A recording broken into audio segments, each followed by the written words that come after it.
welcome to episode number 2 of the Catalyst Effect. I'm your host, Klaus, and as always, with my co hosts, Missy and Crypto Hado. What's up, guys? How are you today? Good, man. How about you? I'm chilling, man. It's been a hell of a week. But you know what? We're here in episode 2, so I'm super excited. What about you, Hado, man? How are you feeling?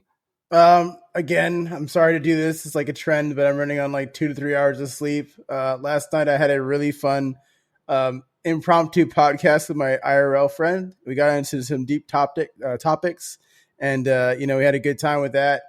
And yeah, I'm really tired because I've been on 7 days of subathon, so I'm taking a little break from it right now, but I'm still live. So yeah. I was gonna say, man. If you guys don't know, Hado's doing a subathon. How many days has it been already? 7 days, and I have 7 5 more to go. 5 more to go. Every time somebody sub to him, he adds on 2 more hours. So No. 1 hour. We changed it. Oh, we changed it to 1 hour. Okay. Yes. Well, nonetheless, go sub to Hado. Don't let him sleep. Make his life miserable. Keep it up. Let's make it to a full 30-day subathon, a whole month of just streaming. Let's fucking go. So definitely check him out. Honestly, that would be cool because to have like 30 days to like cap off the subathon and then like it ends, that would be cool. But like I have a feeling that that's what I'm saying. I have a feeling that if it goes past 30 days, it will never end. I mean, how long was it when Ludwig did it, right? He did like a huge one, right? It was almost like 3 months or something like that? Or was it less than that? It was like 3 to 4 months. But here's the thing, though. There is actually a girl that I know. I actually met in real life. Her name is Emily. She's been live for 646 days now. What? Wow. Yeah. She's been live on Twitch every single day. If the stream goes down, it comes right back up. It happens. Like internet issues happen. I've been up. My uptime right now is 63 hours because I've had some issues. But she's been up like on stream every single day. She's done IRL. She's done at home stuff. It's crazy, dude. What's her like challenge? Is it like every sub she also adds on to her time, or what is I actually don't know the duration of time per sub. I think some people do it 30 minutes equals 1 sub. Some people do 1 hour. I did 2 hours to begin because I didn't think I was going to make it this far. And then someone came in and dropped 100 subs. So that's why we're here. But it's just been a crazy adventure and a crazy ride, honestly. That's crazy, man. Well, listen, before we get into all of our topics today, I just want to catch up a little bit with you guys, right? Because I feel like it's been a little bit of a crazy week. It's definitely been pretty active in the timeline. Lots of hype around certain games going around. So I definitely just wanted to catch up with you guys and see how was your week, what's going on, because like I said, it's been, for me personally, kind of like a hectic week. So it's kind of nice to just be able to have this day, like on Sundays, where we just sit down, catch up, have a great conversation on the podcast, and just kind of, come around our week and share like kind of what happened throughout that week. But Hado, so I'm a little curious, man, with your subathon, right? Like, what's like been the most challenging thing you think about doing something like that? Because I think ever since you did it, I've seen some of our friends are interested in doing that as well. Some other people have tried doing it. But what do you think is like the most challenging, especially for somebody that maybe doesn't have all the equipment to do something like that? The most challenging for me personally has been finding a way to leave the house and bringing the camera with me. The way I've been doing it is ending my Twitch stream and starting it immediately right after on my phone, and then screen capturing the screen for Twitch and replicating it on my stream with OBS. That's been kind of challenging and difficult because I don't know like what I should show and what I shouldn't show when I'm out and about. Also, like if I hear copyrighted music, Twitch is gonna like hit me with not the ban hammer, but they're gonna mute my stream, and that's really gonna destroy content for me in the future. Because if I want to go back and actually look through all this content, a lot of it will be muted on Twitch. Luckily, I have my stream running also on Twitter, Kick, and Xenon, so I also have those VODs that I can pull that from. And another thing that's been really challenging is just like making sure that I'm entertaining most of the time I'm on camera, because sometimes I'm sitting there, I'm just like, looking around like, what do I do next? Right. Cause I'm live all day, every day. Right. So, just like what I'll do a lot of times is refresh the stream. Like, like, hey, we're on live on these platforms. We're doing a subathon. Like if you sub, it extends it for 1 hour type of stuff. And another thing that I do is like I try not to do it too much, but like do some more React Andy meta and like watch some videos and have like deep thoughts on what's going on and like share my views on things because the fair use thing is like kind of a gray area right now because of what XQC and H3H3 went through. So I've been trying to balance it out that way. I've also reached out to Emily directly, like to get some advice, and she gave me some great advice, like take walks and not don't play a game too long because you're gonna like go insane and like mix it up and stuff. Take it day by day, stuff like that. So that's pretty much how I've approached it, and I've also learned a lot about myself, like what I will do for content, what I won't do, like what I will share and what I won't share. I've even like done a little bit of video editing on stream as well. So just trying to mix it up and keep everything fresh on my end. Dude, that's awesome. Honestly, I'm super happy to see you do that because I think it was a pretty cool idea, and it was kind of like impromptu, right? Like you weren't really like you didn't really announce it, you didn't really like you just kind of did it, and it's been pretty cool to see the journey, and I think it shows people like a different perspective. It's kind of like a day in the life almost every day, where people get to see your what you do throughout your day, like kind of like what your lifestyle is like, like what you enjoy, what you don't enjoy. So it's pretty cool. It's a pretty cool perspective. I think a lot of people should definitely dive more into that and see. I think you're right, right? It will teach them a lot about themselves and kind of like what their motivation is for content, right? So and I've props to had you, man. people and I've had people reach out to me in Web3 and outside of Web3, like, what is this subathon? And like, what are you doing and why and stuff. And so like I've been able to share like my experience and perspective on what it is. And it's like influenced them to be like, I want to do my own someday. And it's like, just know anybody that's listening to this or watching this, just understand that if you do a subathon, it is one hell of a commitment. I mean, I sleep on camera every night, and some people like they'll when they do the subathon, they'll put a black screen. Some people just put themselves on camera like just sleeping in clothes. I don't really like sleeping in clothes, to be honest with you guys. So like it's been like a challenge, right? To adjust to that. And like um I also have like the chat loud. So like if people come in at night and do stuff, I hear it and I wake up and it's like part of the experience, right? So it's like this interactive experience where you get to have access to my life 24/7. There are things I do that's private still off camera. I do walk away from camera all the time, but it's just finding that like kind of even flow when it comes to being on camera, producing content, and then also doing other things I do in the background for work, right? So it's just finding that like, common ground and even flow throughout the days. That's been the challenge, but it's kind of exciting and like I just want to look back 10 years from now and be like, I did that, right? And I want to look back 10 years from now and hopefully it's over by that point. Hey guys, remember to elevate your audio game with Riverside.fm. Clear recordings for your podcast made easy. Click on the link in the description to get started now. No, I hope so too, man. That would be insane. But hey, look at Emily, right? She's fucking rocking 600 days plus. That's freaking amazing. But I think you're right. I think it's really interesting because I think Subathon are things that you see mostly in the traditional like streamer world, right? Not so much on the Web3 ecosystem, right, that we live in. And I think that's because a lot of Web3 content creators are still finding their grounds when it comes to content in general, right? Like they're trying to figure out what type of streamer they want to be, what type of content to produce, what is there to produce content with, right? It's almost like I almost feel like Web3 content creators will have more success probably doing content that is about their life, almost like a blog type of thing, right? Like IRL type of content, but and not so much gaming related stuff, right? Or like crypto related stuff. I think it's a nice as a content creator, you got to find a healthy balance of meshing both worlds when it comes to content because there's only so much you can do with just Web3 content alone, right?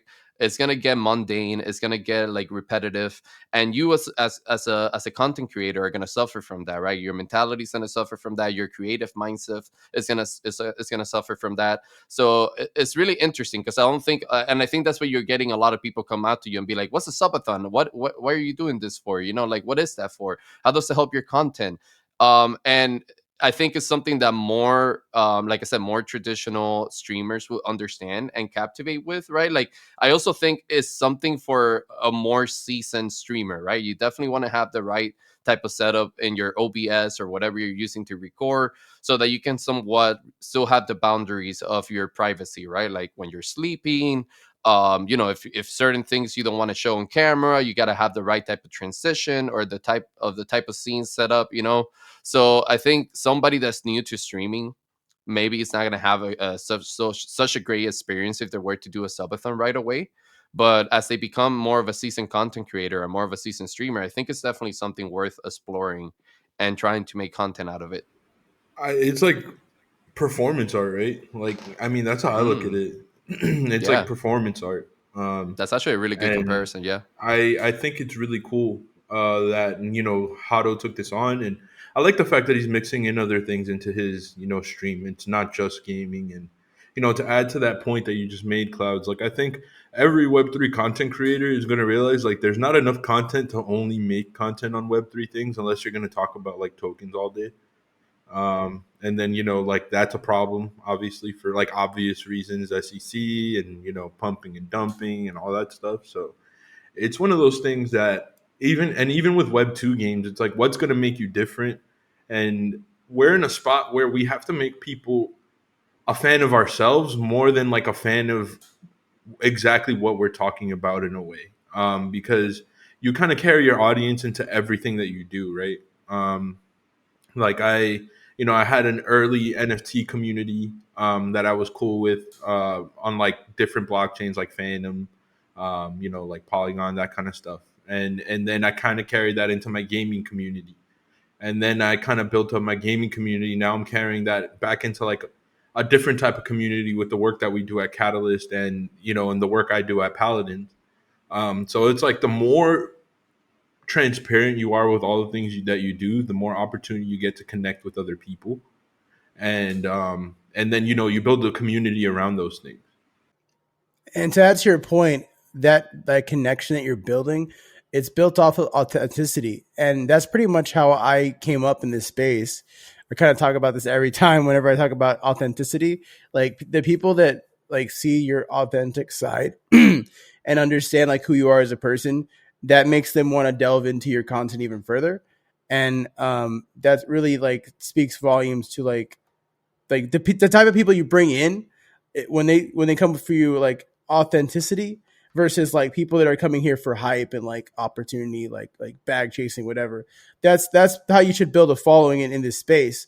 And I think like we have to take a Web 2 approach to building in Web 3, because whenever you do a Web 3 approach to building in Web 3, you're going to have the people that get hyped in, and then like once the hype dies down, then where goes your audience? Out the window, right?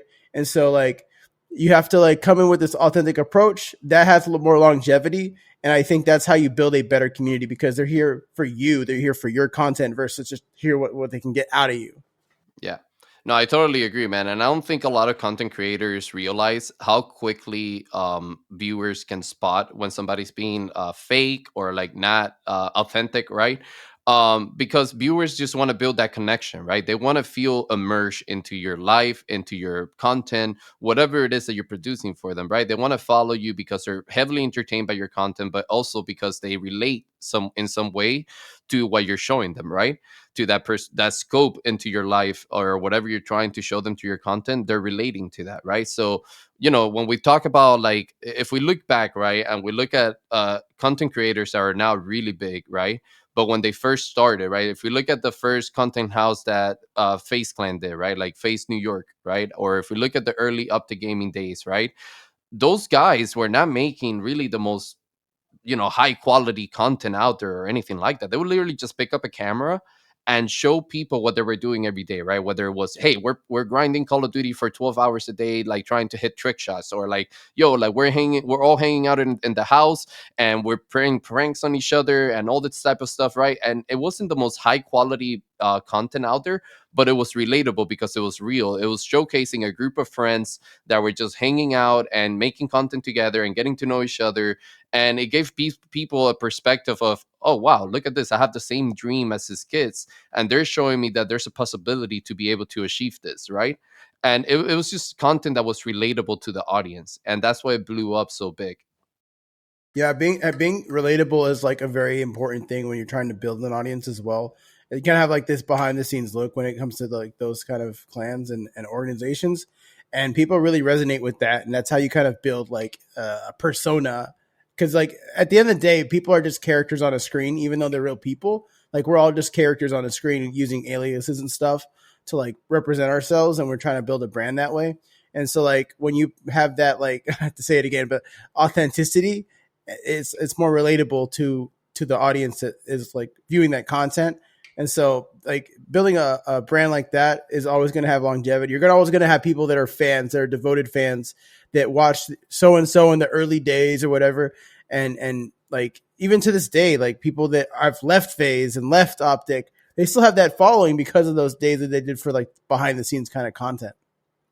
Yeah, and it's when you're building, like you said, these characters, right? Like it's like an alter ego. Something that I hear a lot about is like the alter ego effect, and you create this persona of this person that you kind of want to be, and it's this performative experience of like the authentic version of yourself trying to basically live up to that alter ego that you're creating. So it's like a almost like a road of self-discovery. I feel, at least that's been my experience, right? Because like my actual name is Mike. Mizzy is kind of like a derivative of that. So it's like Mizzy's who I aspire to be. Like Mizzy's like who I am when I'm trying to be in my like absolute element type shit. But there's like obviously like it's still me, so there's a lot of me in there. But like Mizzy might take on certain things that like Mike wouldn't, for example.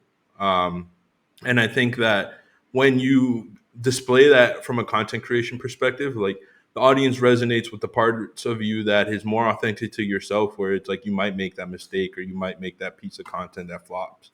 And that might be like where you get your, I guess, the people that resonate with you the most, right? I think when I've had content that boomed, I actually got like less personal DMs than when I got content that flopped, where people would be like, yo, I see what you were trying to do there.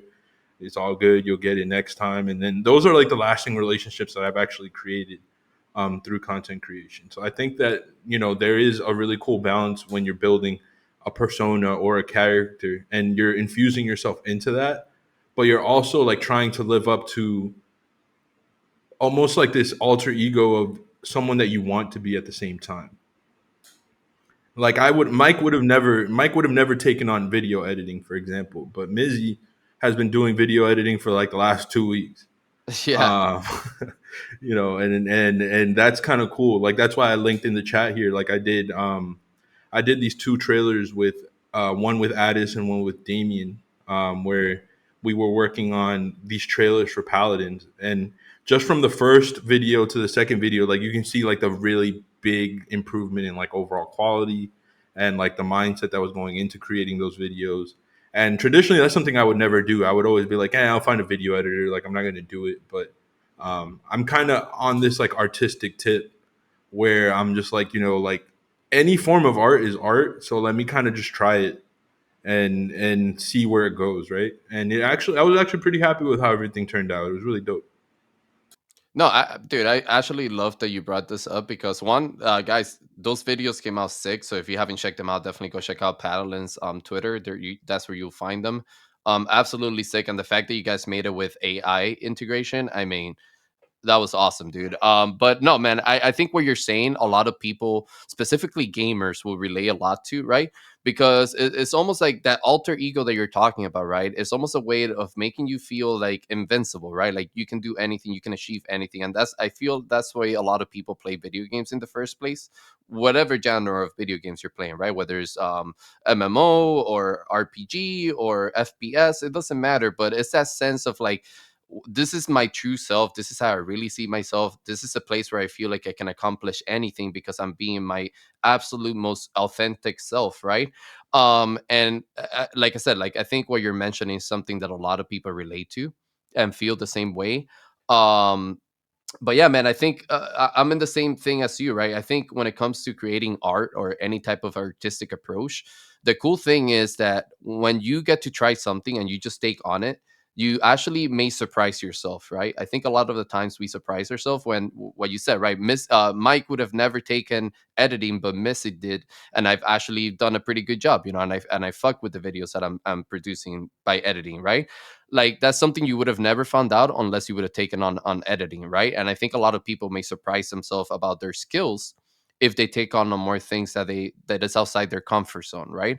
because I did it myself too. I took on video editing as well for a couple of things. I've been doing a little bit of TikTok. Usually, I would work with Hado to do those things, right? Because part of it is because I don't have the time to spend editing, and the other part of it is that I haven't done video editing in so long that I personally want to produce the best product that I can. So I rather have a really good editor that's really good at their craft do that for me, right? But at the same time, taking on certain little certain little editing jobs, like for TikTok or just like creating the intro for the podcast, is almost like ignited this little fire in me to want to do more things like that, right? Like do a little bit more editing. Why not? Let me work on this craft that maybe I can potentially build enough skills to be something that I'm doing, on the side or whatever, be able to do for other people as well.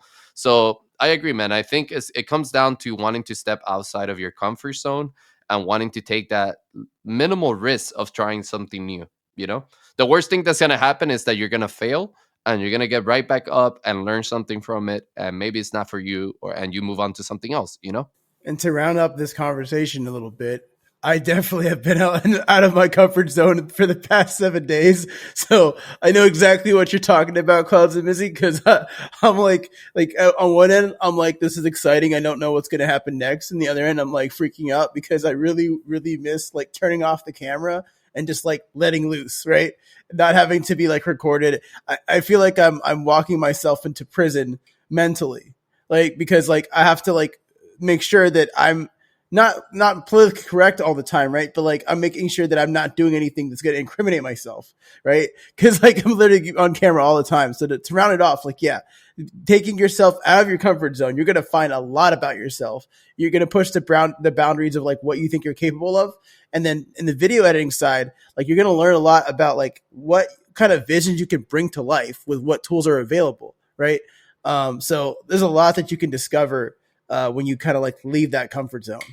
Yeah, and just before we get into the topics about all the games that we're going to talk about today and stuff, I just want to give a shout out to NFT God, because he talks about this all the time, right? He's constantly telling his followers and just anyone in the space to live outside your comfort zone, right? Because that's where the most growth is going to happen.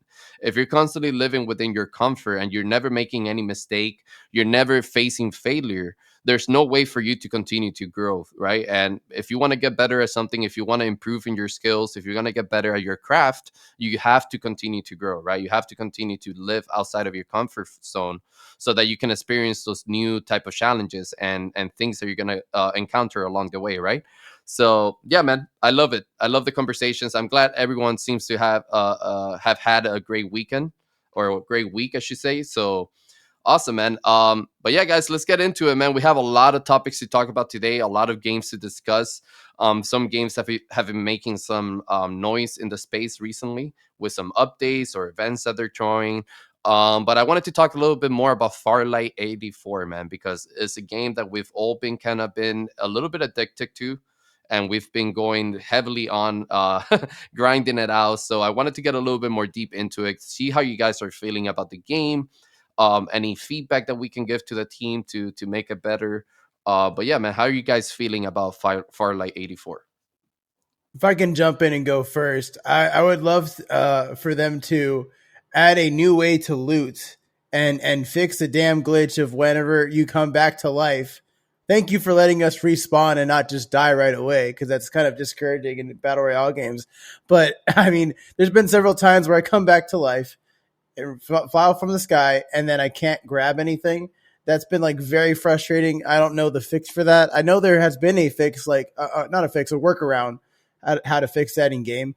But other than that, my experience has been pretty awesome. To see like all these different flags represent different regions in the world, depending on what time you play the game at. To see all that is really cool, because it kind of like takes my idiotic American perspective as like only Americans game, right? I was like, dude, this person's from Russia, this person's from China, this person's from Pakistan, like all sorts of places I've seen being played. So that's really cool to like dive into, right? And then another thing that I really, really like about the game is the variety of like ways to move around in the game with the different types of characters and abilities. Because I was married to Maggie for such a long time, and then I tried MKR, and I find out he has like this cool jump pad. He's got like targeting system in the sky, so you can see where everyone's at and stuff wherever you land. He's got a useless ability with the missiles. I think it's kind of useless because I don't really use it, but everything that he has in his kit is really cool because there's so many like different things you can do with him, and then also the movement, like running up a side of a wall, kind of like playing like cat and mouse with the enemies and stuff, like running up the wall, right? And then you like jump off the wall, they run up, you shoot them as they're running up because they're kind of stuck there. Like there's ways that you can like maneuver in game, and just seeing like the way that the players have been playing lately. And finding the most hottest region. I think the Philippine region is the hottest region for like talent because every time the sweatiest players are on, they usually have a Filipino flag. So it's just been really cool to like play that game with like different communities like across the world and like kind of see like which is like the best, like who has like the most fun and stuff like that. And like I love the bar 95. Please don't nerf it. Leave it the way it is. And yeah, I've had a great time playing it. My experience with it so far, so like I got into Farlight because Mike from Paladins had like sent it to me in a link, and he was like, "Yo, this is alpha," and I was like, "The fuck is this?" Farlight 84. Like I thought it was a weird name for a game, right? So I was like, "All right." Initially, I was like, I'll look at it later," and then I actually took out the time, and I was like, "You know what? Fuck it, I'll go try it out and see what's up." And then I played it, and I was instantly hooked, right? Because like a lot of people will compare it to certain games, but I feel like they kind of took a lot of little things from different games, so that it's kind of made its own thing, right? Like Picasso loves to say that the greatest art is steel. So it's like you take a lot from you steal a lot from a lot of little different places and you make it your own. So I do think Farlight is unique in that sense that we can't ever act like games aren't inspired by something, right? So like the initial feedback I always get is like, it's similar to like what is it? Valorant, PUBG, all that kind of stuff. And I'm just like, yeah, but it's kind of its own thing. Like there's no other game that plays exactly like this. I instantly, like as you guys saw, I picked it up and I didn't put it down for about 5 days. And then I had to start like doing video stuff and all that. So I haven't been able to play it as much recently, but I do really enjoy the game. I love, like Hato was saying, all the different classes, right? Like basically these characters are different classes. Like I really like using Phantom because I like her stealth ability. Like I feel like there's a lot of like group utility that you can bring with the stealth ability since you can stealth your whole squad. And then I love being able to like sneak up on people and then blast their face off. I also like the fact that the game isn't so sniper reliant. Like if you're good with the sniper, obviously you're gonna do really well. But like there is, in comparison to like a lot of games, there is a lot of diversity in how you want to play it. So I do like that side of it. I feel like I have a little more freedom to kind of roam around and try out the different play styles.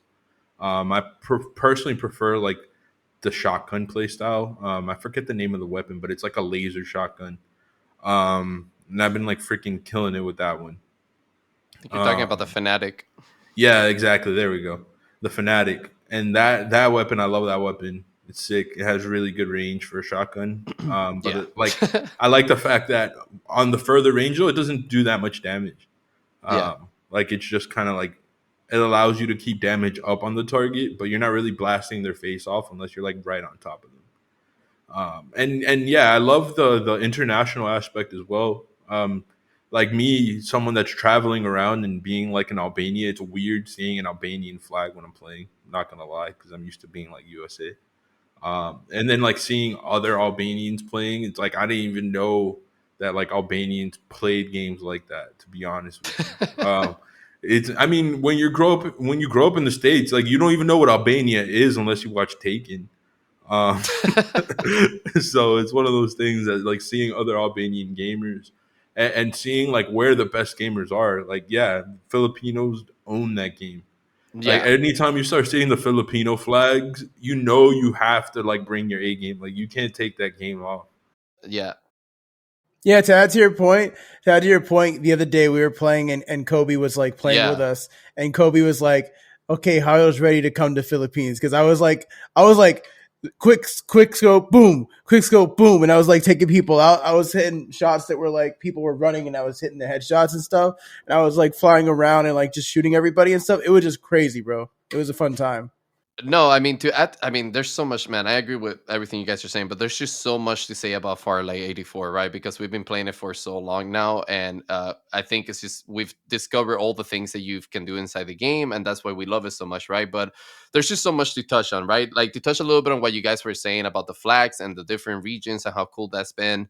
I absolutely agree. I think it's been super interesting to see a game where the biggest population of users doesn't come from North America, right? Like when we're playing Farlight, most of the time the flags that we see are from the Philippines, somewhere in Europe, somewhere in South America. I mean, you see some of the US flags, but there's not really a lot of NA users playing the game right now, which is super interesting to see, right?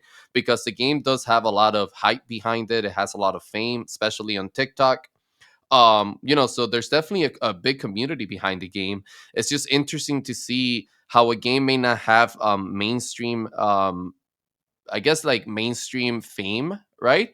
Unless it comes from like a big North America crowd, right? Like up until this point, I had never heard of Farlight 84, and if it would have been from Mike, who is in Asia region, right? Like that's where Yep. he's located. I would have never found out about this game probably because he doesn't have that a mainstream fame that's coming from North America that we usually see with game, right? But it still has a big community. Like I said, like the Brazilian community is behind this game, the Philippine communities. I mean, even all around Asia, right? Like yesterday when we were playing with Kobe and he was the host of the game, we were connecting a lot with a lot more people from Asia, and we saw people from Japan, Philippines, I mean Korea, all over the place, and there were really good players. It's almost like, I mean, granted, we were playing with a high ping as well, so we had some bullet recognition issues and stuff like that. But for the most part, these players are grinding out the game. They're getting really good at the game. They're ready to compete in tournaments. So it's been really interesting to play around like the population of the game, right? Because like I said, it's usually typically coming mostly from North America. So seeing like all these other region being hardcore gamers, it's been pretty cool. Yeah, like even there was one. I think the second day I played, I ended up in a bunch of lobbies with people from the Dominican Republic, and like I'm part Yeah, Dominican, so I'm like, yeah, I didn't know motherfuckers from DR were playing this. Like, yeah. That's freaking sick, man. um, so go ahead, man. I was gonna say, like, it's really opened my eyes to like how vast the world is in the world of gaming, because like we have this like limited scope of view because we come from America or we live in America, so we don't really think that people are like partying up in Mexico and playing Farlight 84 all night. But like I met a group of people that are from Mexico, and they are just as intense and competitive as we are in North America. So like it's really cool to see that. And another thing we haven't really discussed is like they have their own like little content creator program that they're going on, and like you can have like a following on any of these platforms. You can like post that there, and like they might support you financially in some way.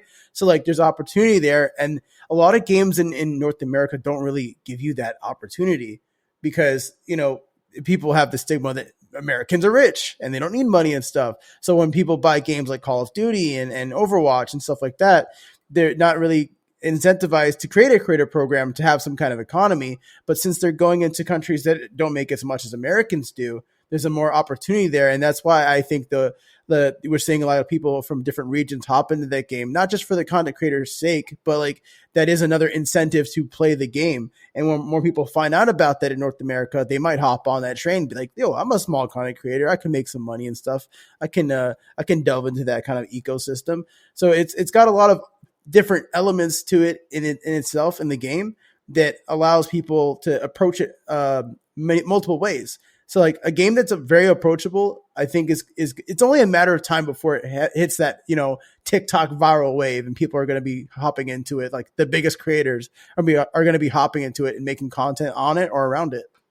No, listen, I completely agree. And I definitely want to touch on the creator program they have a little bit more, because this is one of the things that they've done really well. And aside from all the other things, right? Because one of the things that I love about Farlight 84 is the great job the team is doing to implement things that the community are giving feedback back on and they want to see.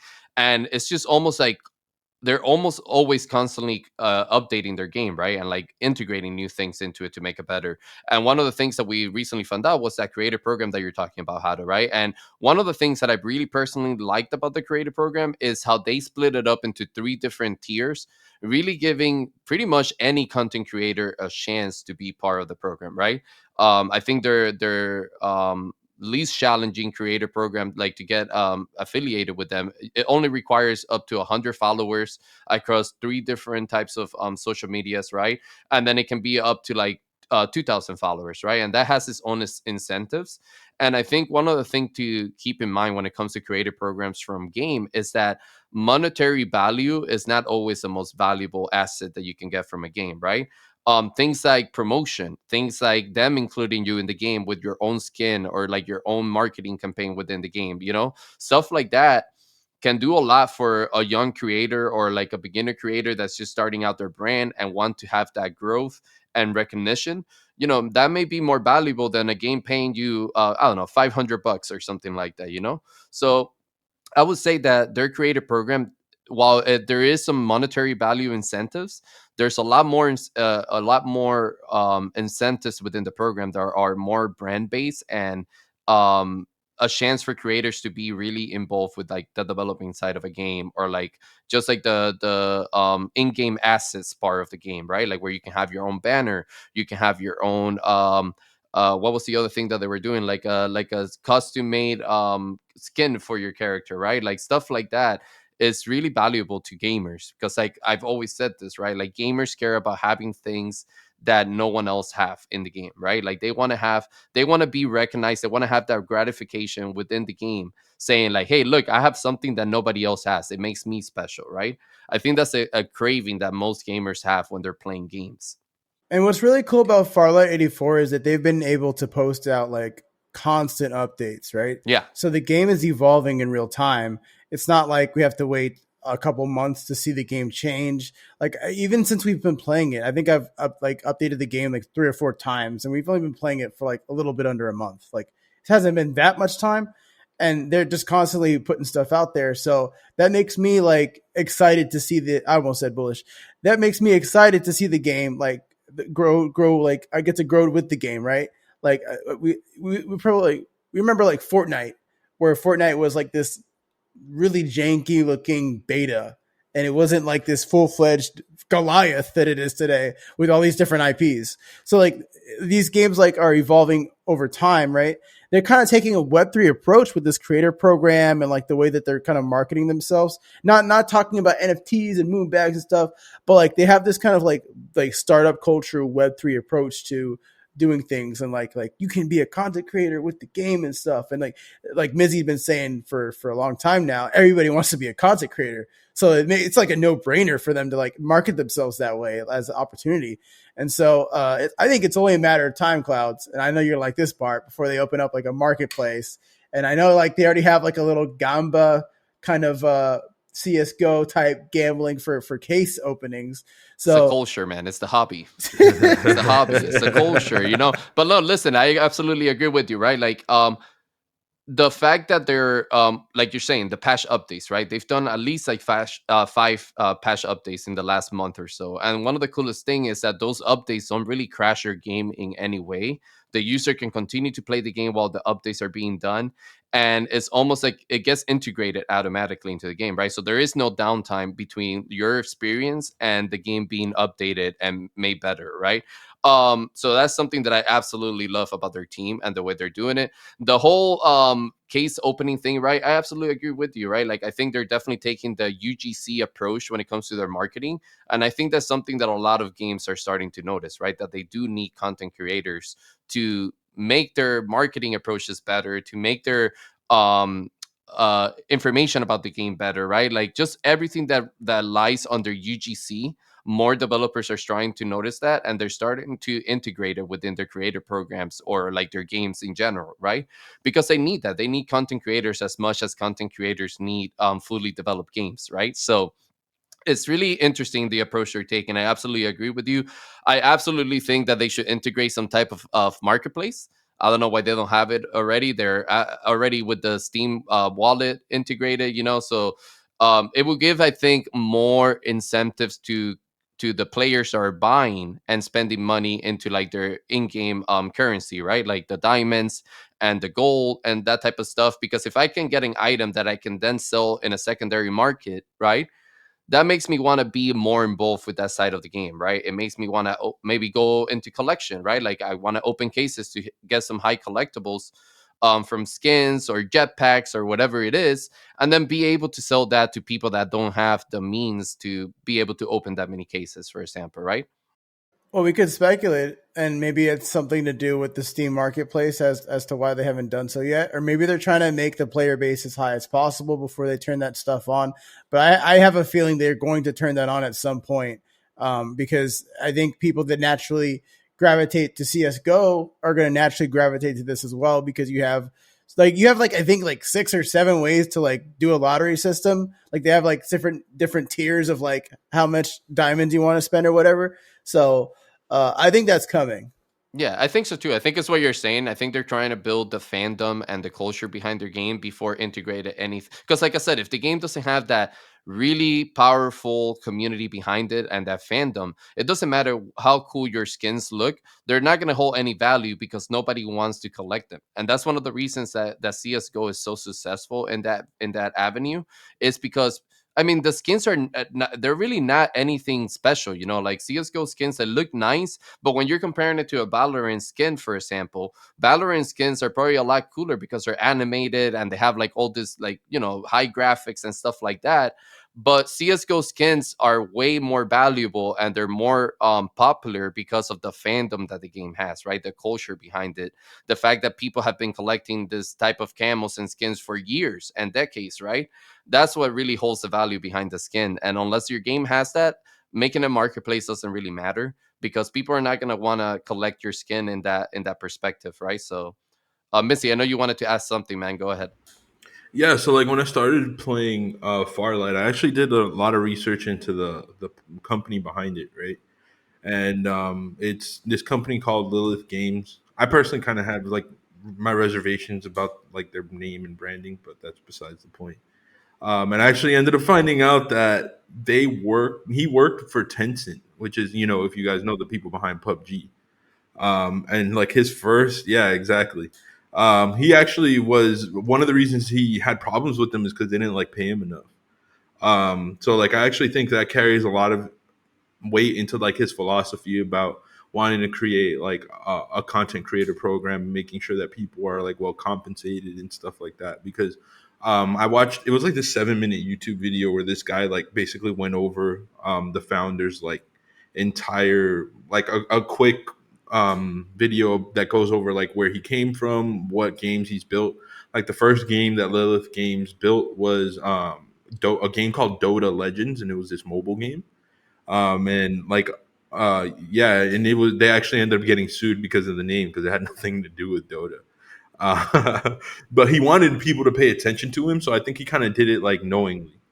Um, so it was kind of like smart marketing, right? So he was just Yeah, like, like this "Fuck is it," gonna like get people to click it. Let me put Dota in yeah. the name, type of thing. Uh, and they were like really good at like microtransactions. Like they have a history in all their mobile games, where they're like really known for like handling microtransactions really well and like mobile payments. And some people were complaining that it's like pay to win type of games. I don't really see that in Farlight. So maybe like they were just trying to basically build games that could fund a PUBG competitor. Like let's call it for what it is. I think the guy has like a huge chip from the fact that he worked at Tencent and was like, I'm gonna fucking grind my way until I can like compete with them directly. And like that's what we're starting to see happen with Farlight, I feel. And like literally all they would have to do is have like a pop in marketplace, and I think they would get there. Yeah. So I think it's definitely going to happen. And I think because the founder, his name's like Wang Jinwen or something. I don't want to like mispronounce it, but The founder has this very strong ideology behind people being compensated like fairly and money making its way around. It would make sense to me that they would open a marketplace. And it would also make sense to me that they would eventually even start to potentially like embrace Web3. Yeah. No, now that you mention it, actually, that makes a lot of sense because one of the things that I think the game does really well is that it incentivizes players so much throughout the game, bro. Like when your daily login rewards, then you have the battle pass reward, then you have the lottery reward, then you have the season pass reward. There's so many like rewards when you come into the game every single day that you really don't feel like, oh my gosh, I'm putting all this money into this game and I never get anything good from it. It's just consistently I get like crap. This game does a really good job. They have that system within their openings where you get to try out certain items for like a certain amount of time period. So it can be like 24 hours, 48 hours. You get to rock the skin or like this jetpack. And it just keeps players really engaged. And I think that's something they've done really well.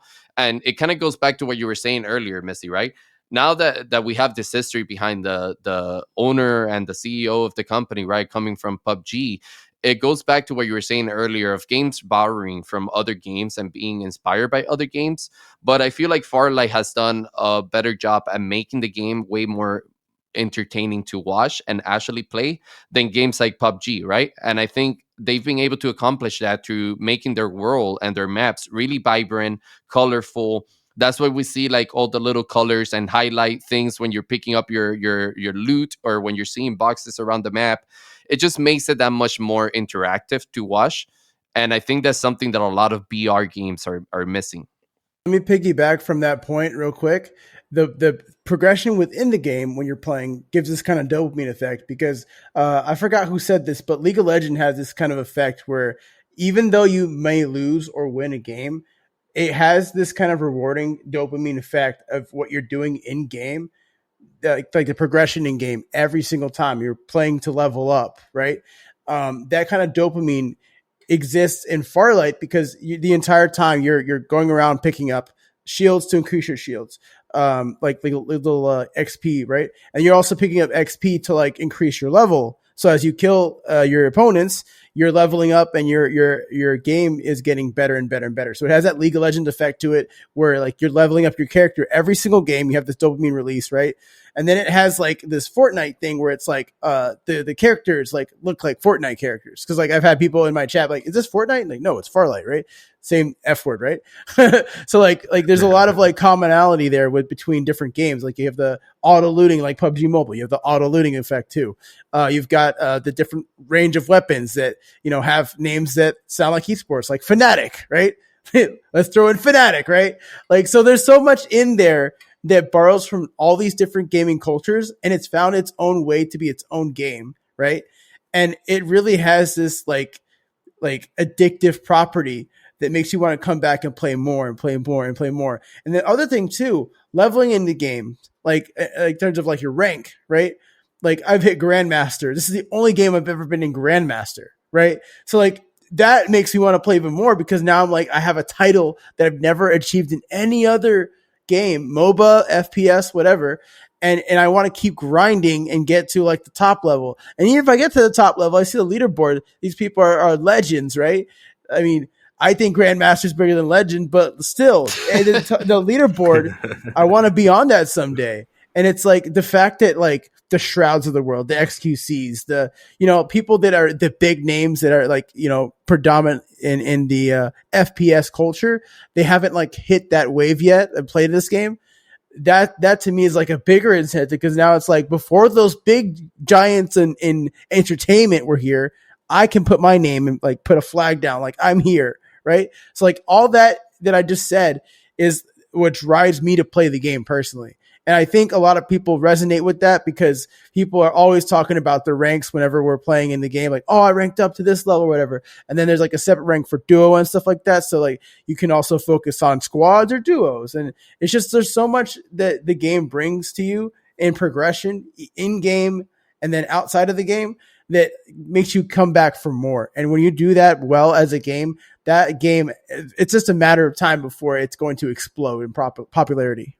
No, man, I absolutely agree with you, Hado, and I think that's a great way to end the Farlight segment, because I feel like we can talk about Farlight for a whole episode. But I I do want to want add to. one more thing though. Oh, okay, okay, go ahead. Because I did want to say something about the leaderboard that you were mentioning, Hado, because I just found out how to achieve legend and how it works, and it's Okay, so freaking crazy the amount of grinding that we have to do. you go first, and then I'll add to it, and then we'll finish up All right. So Farlight. all I wanted to say was that to get legend, right, you first have to achieve the ace rank, and then you have to get up to 50 stars in ace, right? Which you'll see when you achieve ace, it will give you like a little star below it. You have to achieve 50 star in ace, and then make it among the top 300 players to get the legend rank. So there's definitely a lot of grinding to do in a game, and it's what you're saying, right? Gamers want that gratification of like, yo, I made it to the top 300 of Farlight. I was one of the first people to do it. I have my legend rank, and the only way to do that is to get into the top 300 players in the leaderboard. So I think that's something that a lot of players relate to, and makes them want to play the game and keep coming back to it. Yeah, and to add to that, it's really interesting how they understand how dopamine works, right? Because it's like one of those things that even when you're killing people in the game, like let's say I kill someone that had all the items, like I feel so great when I kill like a guy that's been crushing it because I know I'm going to get all the best loot to finish off the game. So like you get, they have all the legendary stuff, all the epic stuff, and they're just like, yeah, I'm taking all this guy's items, like you're lit. And then just even how their kill streaks work, like the double kill, the triple kill, the I think it's like ultra. Like I don't Yeah. know if I'm mixing it up with Magic Craft or if they both have that, but No, they both have it. Yeah. yeah, right.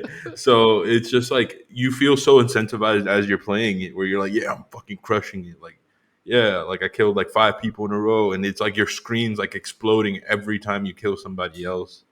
Um, and then something that I actually really like about Farlight and the company that they do come from in Lilith Games is they've proven that they can make money. So it's like one thing I've learned from Web3 is you always have to look at a company's like profitability, right? Before you really want to invest time into an ecosystem, because it's like we see so many projects come and go in Web3 that I've also like brought that mentality to Web2, where it's like we are a guild, and one thing I wanted to make sure when like we started introducing this game to the rest of the guild, and we started investing more time into it, was are these guys going to be around for a while? I don't want, because it's an early game, which is great for us because like how Hado was saying, like let's say XQC picks this game up and like we have our names on that leaderboard, like that's great exposure for us, right? People are going to be like, who are those guys? Like, and that ends up growing us. So being early to a game is very important. And we have that opportunity here with a game like Farlight, where we see this potential for growth, and it growing more on like the North American side, since it's basically just popular in Asia and in certain parts of South America. And I actually went back and did research, and from their game that they released in 2019, they made $500 million in like mobile transactions. And then their Dota Legend game for 4 years before that ended up making like $5 billion. So this game studio is proving that they know how to make money with all these little microtransactions and like all the passes and the skins that they have in their game. So for me, it's actually very confidence inducing to know that they know how to make money. So it's okay for us to invest our time. And obviously, nothing's guaranteed, but they're more than likely going to be around, which is very, very important when you're looking into spending your time into a game that's early. You never want to invest your time into a studio that hasn't proven that they can make money at a large scale, because you don't know if the servers are always going to be on. So that's really cool. No, I absolutely agree, man. And I think as we go through more episodes and stuff for the podcast, we'll definitely come around back to Farlight, because like I said, it's a game that I'm personally planning to play for a long time and make content around it, and I know you guys are too. So we'll definitely come back around to Farlight 84 and go more into it and provide more updates on the game and stuff as it's growing. But it's definitely one of the most I would say anticipated and exciting games that I've played this year, for me personally, at least. So I'm having a lot of fun with it. But hey, man, another game that has been making a lot of noise in the space recently, and this is more for Web3 related games, is Illuvium. And I know you guys have heard about Illuvium. To any of our viewers that haven't heard about Illuvium, well, log in, because we're about to go deep dive into them, because they've just announced their wave 2 for their discs for their Illuviums. So I wanted to see how you guys are feeling about that. What are your thoughts for Illuvium overall? Right? Like, if you guys, I know we've all gotten to play it a little bit. So how about you, Hado? How are you feeling about Illuvium, man? What do you think about the game? Just kind of like the mechanics about it and how they have grown their ecosystem. I'm kind of excited for the ecosystem overall. I'm not really excited for the auto battler because that's not really my genre. But I do like the time they've put into this game. It does look like its own IP at this point. The graphics do look nice. I do like that there is many ways to approach this IP now. But I mean, auto battlers really aren't my cup of tea. So if you see me playing an auto battler, it's probably going to be like uh, not for a long period of time, just to try out the game and get the experience. But yeah, that's pretty much all I have to offer in terms of insight for the game.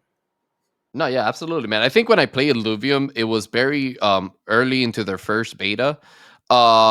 And I mean, the open world side of the game is beautiful, right? Like the whole landscape, the graphics that they've managed to achieve, just the overall design of the game, the colors, everything looked amazing, right? And I think the fact that they were able to make so many regions within the game to explore, and the massive size of the land itself, it's something that's really impressive coming from the team, and it really shows the level of experience that they have in their developing team, right? So I'm super excited for that. I'm there with you, though. I think for me personally, I'm more excited about the open world aspect of it, right? And be able to explore the game, be able to explore the ecosystem. The auto battler, I know, is for their PvP, as well as to when you're caching your alluvials in the game. To me, here's what I will say about their auto battler. I do think it's one of the best looking auto battlers out there, just because you do get that 3D perspective with your characters that you're using and your alluvials. I do like the fact that you can use your avatar as a almost like as a additional alluvial on the board. So you're there fighting with your alluvials. But yeah, I'm there with you. I'm not a big fan of auto battlers myself either, but I did get to try their open world, and I think they did an amazing job with that. I do like the fact that they have little integrations within their open world that are engaging. Like the little bubble thing that they have in that one map, where you jump inside the bubble and you can ride it all the way up and then burst out of it and start gliding down. That's something that's super beautiful to put into a game, right? It's super emerging to the player to have that type of experience.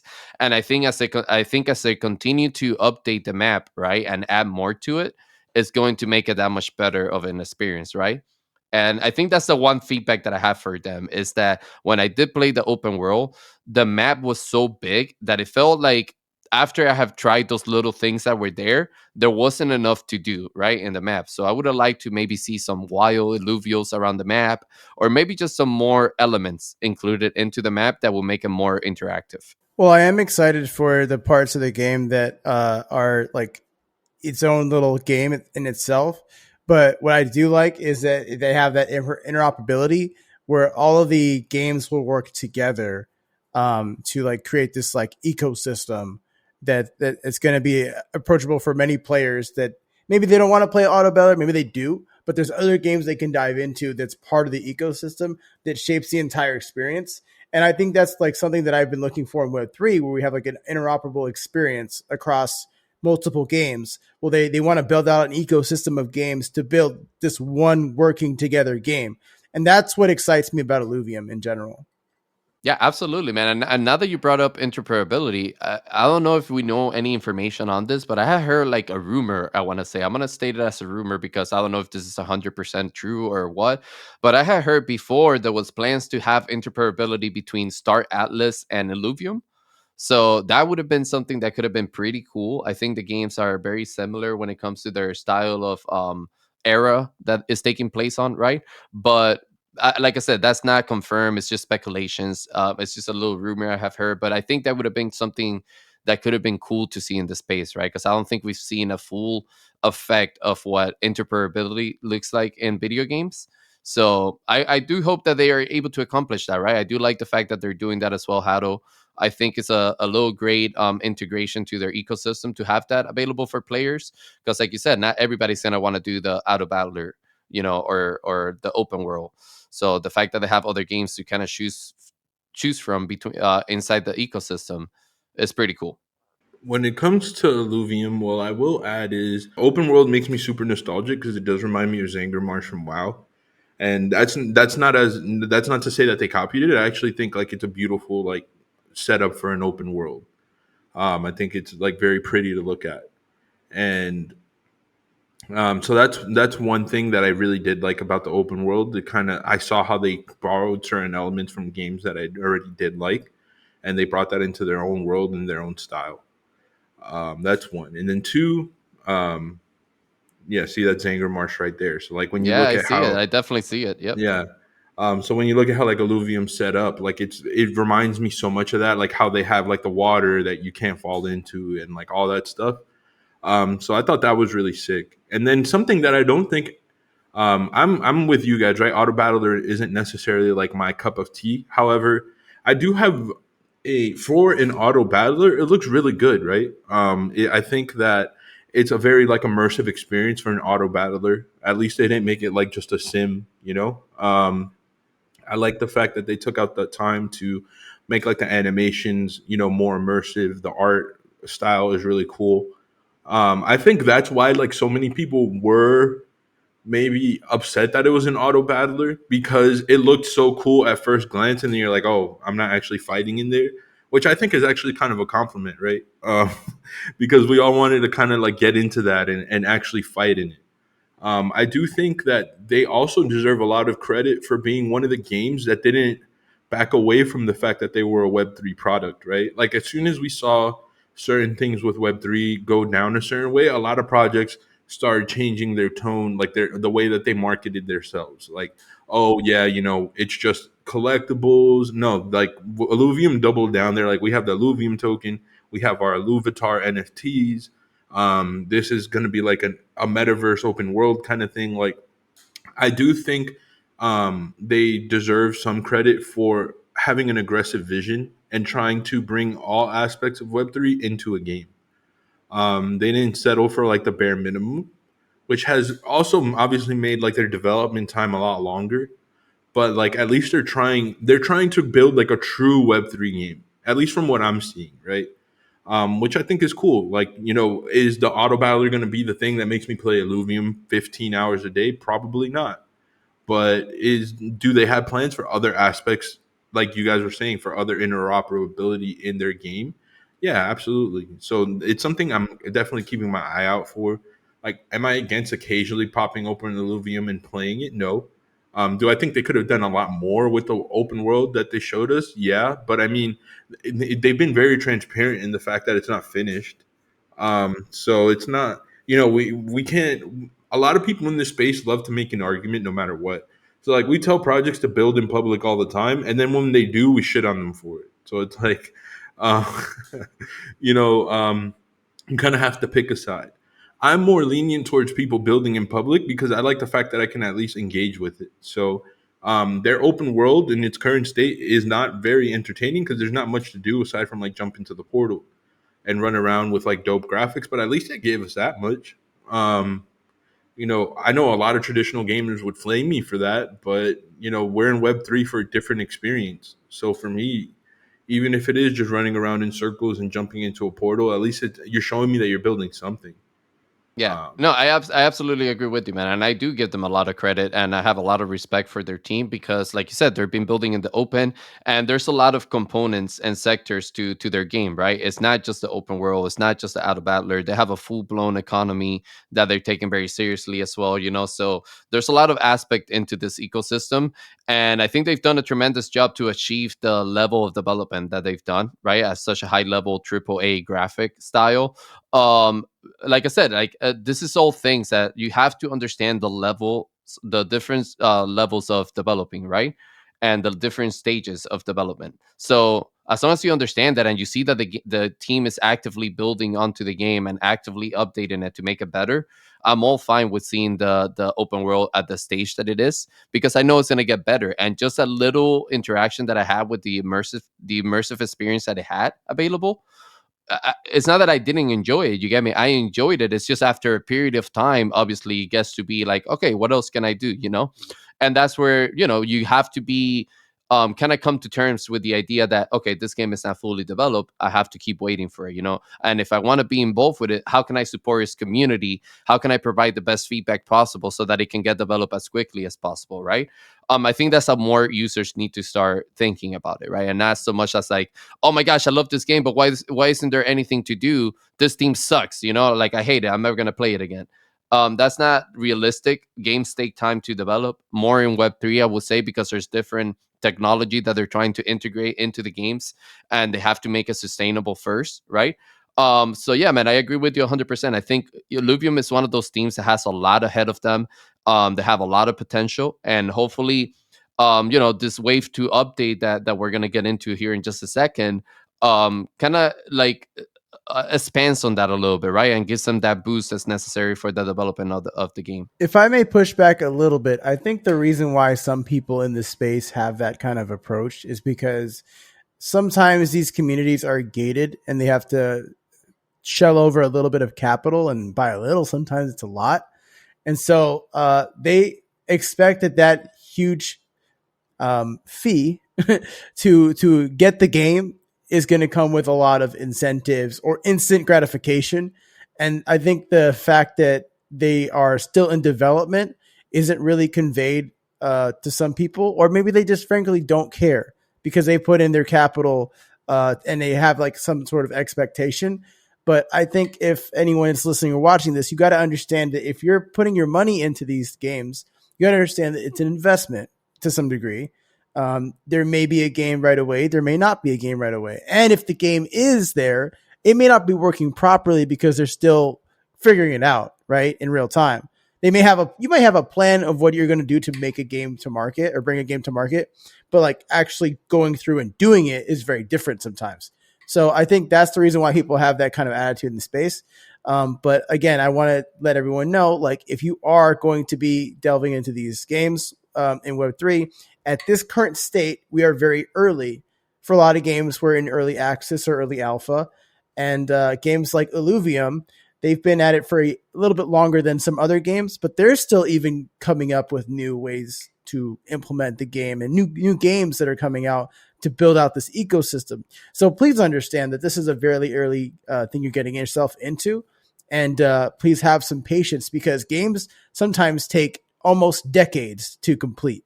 Fortnite, what came out like almost a decade ago, it was in beta and it left beta like a couple years ago. Like it was still in beta for a long time, even with all the things they were putting on the marketplace and all the IPs they were onboarding. So keep in mind, game development takes quite a bit of time. No, that's actually really well put, Hado, and I completely agree with you, man. But just to dive in a little bit more into what is their wave 2, right? Like what was their latest announcement? I wanted to share with you guys this little thread that Missy have found from a user called Soda ETH, and he actually does a really good job of breaking down like kind of like what the whole wave 2 is about. So let's take a look at this real quick. Let's read over this thread real quick and just find out a little bit more what exactly is happening with Wave 2 of their diss run. So he goes over some topics here. He goes over pricing, he goes over design, he goes over chance and reward, right? And again, this is written by Soda ETH. I think he did a fantastic job with this thread, so definitely go check it out on Twitter. But first, he kind of talks about the pricing of it, right? He talks about the community and DAO have spoken, and non-alpha discs are cheaper now, right? They're lower it by 35% compared to the first time when they did it, which is always nice. It kind of goes back to like supporting that point of what you were making, Hado, of people having to spend a lot of money to get involved with something. This is a team that's listening to that and is trying to lower their fees a little bit, right? And feel free, guys, to add anything you want to add to each session. I'm just kind of going to go through it and read it just to get like the perspective of the thread, and then we can kind of talk about it a little bit. He talks about design, where it's pretty much they all agree that wave 2 is looking more better than wave 1. I think the art is actually really cool for their alluvials. I do like the fact that it's not something that's like generic, or that it was made with like, I don't know, like stock pictures, for example, right? Like stock photos or something. It's actually something that's customized and is within the game's design. And I think they look pretty cool, man. I think some of these alluvials are really dope, honestly. I mean, the little blue guy in the top right, I don't know how to say it, M Joy, whatever, kind of reminds me of my dog. I don't know why, but it's got that like Shih Tzu effect going on. Yeah, I see it. I Yeah, see I it. see it. I see it. I personally like this dude down here, like the Sphinx looking cat over here. Hmm. Those look pretty Yeah, cool. I mean, I like the art. I think it's cool. I also think that it's dope that they're like trying to create almost like their own aesthetic, right? It's not like, we see a lot of like Pokemon copies in this space, and I don't even want to say Pokemon copies, but like Pokemon inspired um, games in this space, and people that just take super obvious inspiration when it comes to their art. So I commend them for at least trying to do something different. I think it looks cool. It looks very fantasy. Kind of reminds me a little bit of like Magic the Gathering, but like obviously way updated. Honestly, to Pretty me, it dope. reminds me of like beasts that you would see in like Final Fantasy, or like Yeah, Monster Hunter. To me, like when I look at their design for their illuvials, it goes with their ecosystems. Like I said, maybe this is a little bit harder to visualize if you haven't played the game. But if you've played illuvials and you've seen their world, I can see all of these illuvials roaming free within that world, right? So I think they did a fantastic job when it comes to designs. But then he goes into the chance of like what it takes, like what are the odds to hit a higher tier alluvial, right? And he's mentioning that those higher tiers alluvial have significantly raised their chances of being hit. So now you have a better chance at hitting a higher tier when you open your disc, which I appreciate, because I did open some discs on their first run, and I personally didn't get anything that I was super excited about, but maybe this will be enough incentive for me to buy into the second one. um so he talks about the chance, then he talks about rewards. So you get a tons of gifts that are coming with this opening, right? We can see some of them here, where you can get things like to this unlocked merch store. You get like certain discounts for their merch. You get maybe like a wave 3 standard disc.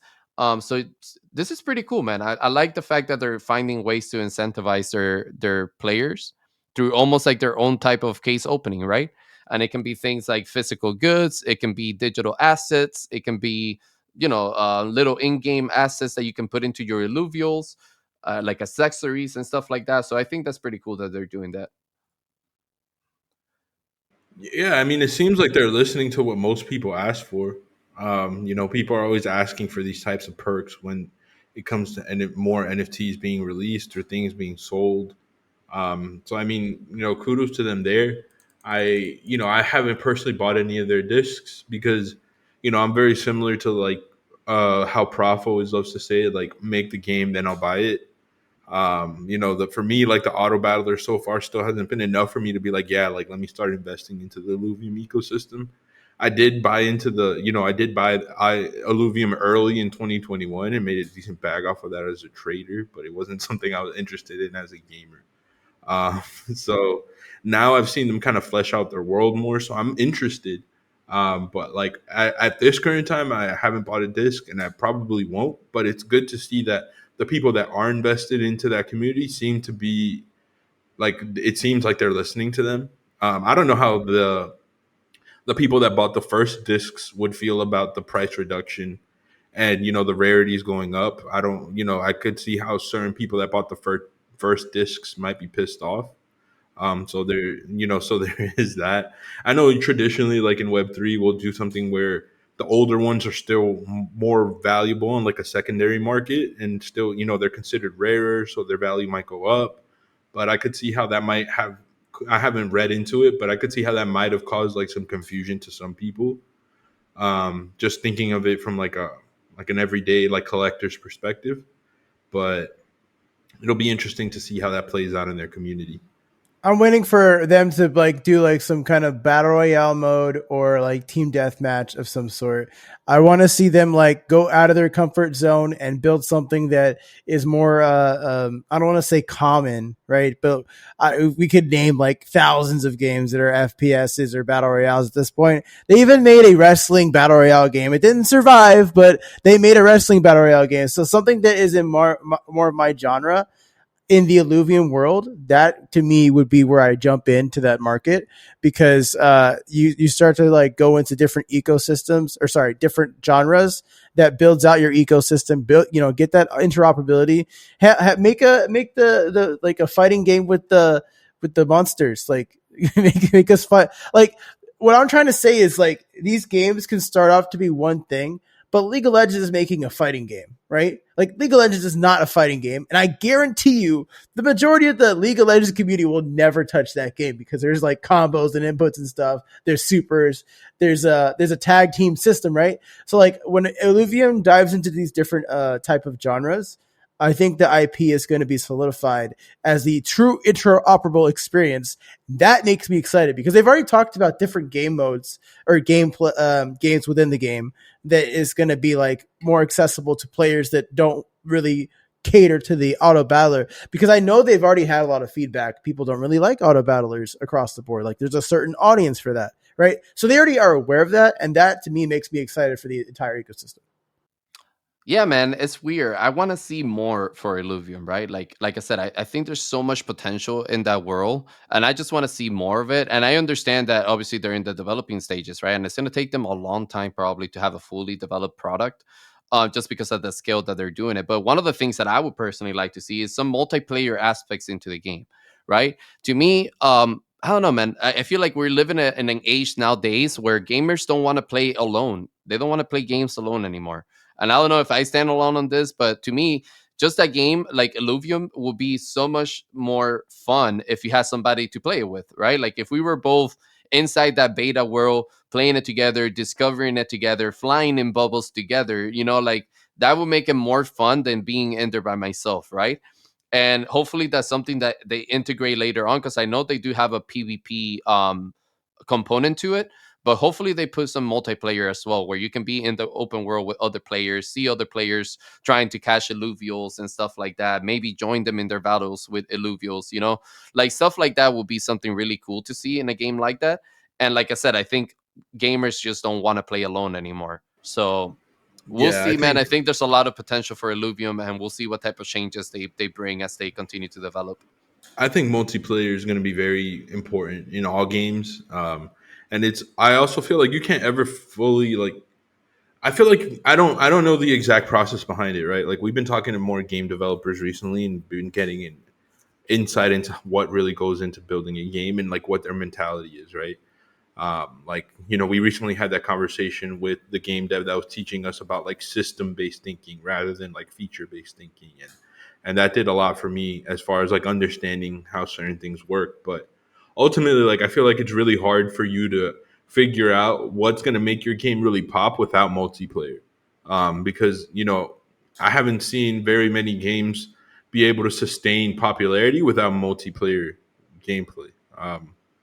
So it's the balancing system changes completely differently in my opinion when you start throwing in more people. Like we saw with Magicraft, right? Like when I play Blazy by myself in a 3v3 without my friends, like I can just clearly own the match. And then as the group gets bigger, like the balancing for Blazy was terrible in the sense that you can barely even hit targets because everyone's in the way. So I think it's one of those things that not even developers are really going to know how balanced their game is until they dive into multiplayer. So the fact that multiplayer isn't even available yet shows me how early we are into this. And I would love to see multiplayer, even in the auto battler perspective, because it would be really fun for four of us to get together and do like a 2v2 or a free for all kind of auto battler situation where we're all trash talking each other and um bringing entertainment to the fact that it's an auto battler. Like if we could sit there and talk crap the whole time, it'd be funny, right? So I personally agree with you. I like playing with other players. I get very bored playing by myself. So it's just that's just the nature of the world we live in. Like in the 80s, they would go to bars and clubs. In the 90s, they would do the same thing. Now, today's day and age, you play games together. Like that's social interaction. Yeah, yeah, absolutely, man. I absolutely agree with you guys. Well, moving from away a little bit from Illuvium, another game that has been making a lot of noise in the space recently is Metalcore. And I know that's a game that we've gotten a little bit more experience with, just because again, it's one of those games that luckily it had multiplayers integrated into it already. So we were able to play it with the community. We did like a whole community night behind it, where Hado had that beautiful speech he gave. So we've had a lot of fun with this game, and they've made a lot of noise recently in the space. They actually have an upcoming $5,000 tournament at Gamescom, which is really cool, man. So how are you guys feeling about Metacore? I know we've got to play it together. We got to play it as a community. What was that experience like for you guys? How do you feel about the game overall? I love it. It is a content gold mine. I mean, you have, if you have the mindset of like, I want to create within this huge battlefield, you know, moments where I'm playing heavy metal and I'm saying to war and stuff like that, right? Metalcore I mean, heavy metalcore, it kind of works. It just has this kind of like open worldness to it, but enough like a grounding to like objective and things to do. But there's so much. It's just a big giant playground with mechs, guns, some AI enemies, and then people that hop in, right? And like the thing that I really like about Metalcore is it's got this like kind of like environment that you can just roam around in. You can leave battle, you can go into battle, you can have conversations with people outside of battle, you can jump back into battle, talk some shit. You can find players that you find like camping in corners, you destroy them, and then you're the one camping in corners, and they come back to kill you. You either win that battle or not, right? And like there is like a big objective going on, right? But within that big objective, there's so many little mini games or mini things that I'm playing in my head personally, and to me, it lets my creativity and imagination just roam wild. I mean, the first time I played Metalcore, I was riding around in this like little like I don't know what to call it. It's like a little speeder, right? And I was playing Country Road Take Me Home, and I was just like doing little angles and stuff, and I was like getting all these like terrain elements and stuff, just riding around in the environments and stuff. So like Metalcore has just been like a really fun game to play and dive into. Because I think people are gonna take their own experience from it and like I remember this one time where it was me, Venny, and I think Prof, and we were all like lined up, and they're like, "All right, guys, ready? On the count of three, we're gonna race to the top of the mountain." And I lost the race, but like it's little stuff like that where it's like we can go dive into a battle and have fun and play in these big mechs and stuff. We can also do like little silly stuff on the side and like just be as creative as you want. You're just a kid on the playground at that point. And Metalcore has been like a really fun experience, honestly, for me. No, and I absolutely agree with you, right? And that shows that again, it's that multiplayer experience, right? Creating your own experiences within the game with what you have available, right? Because I do feel Metacore is another one of those games that is still really early into their ecosystem, right? Like, but they've done a lot of really cool things that allow players, even on early beta stages, to have cool experiences within their game, right?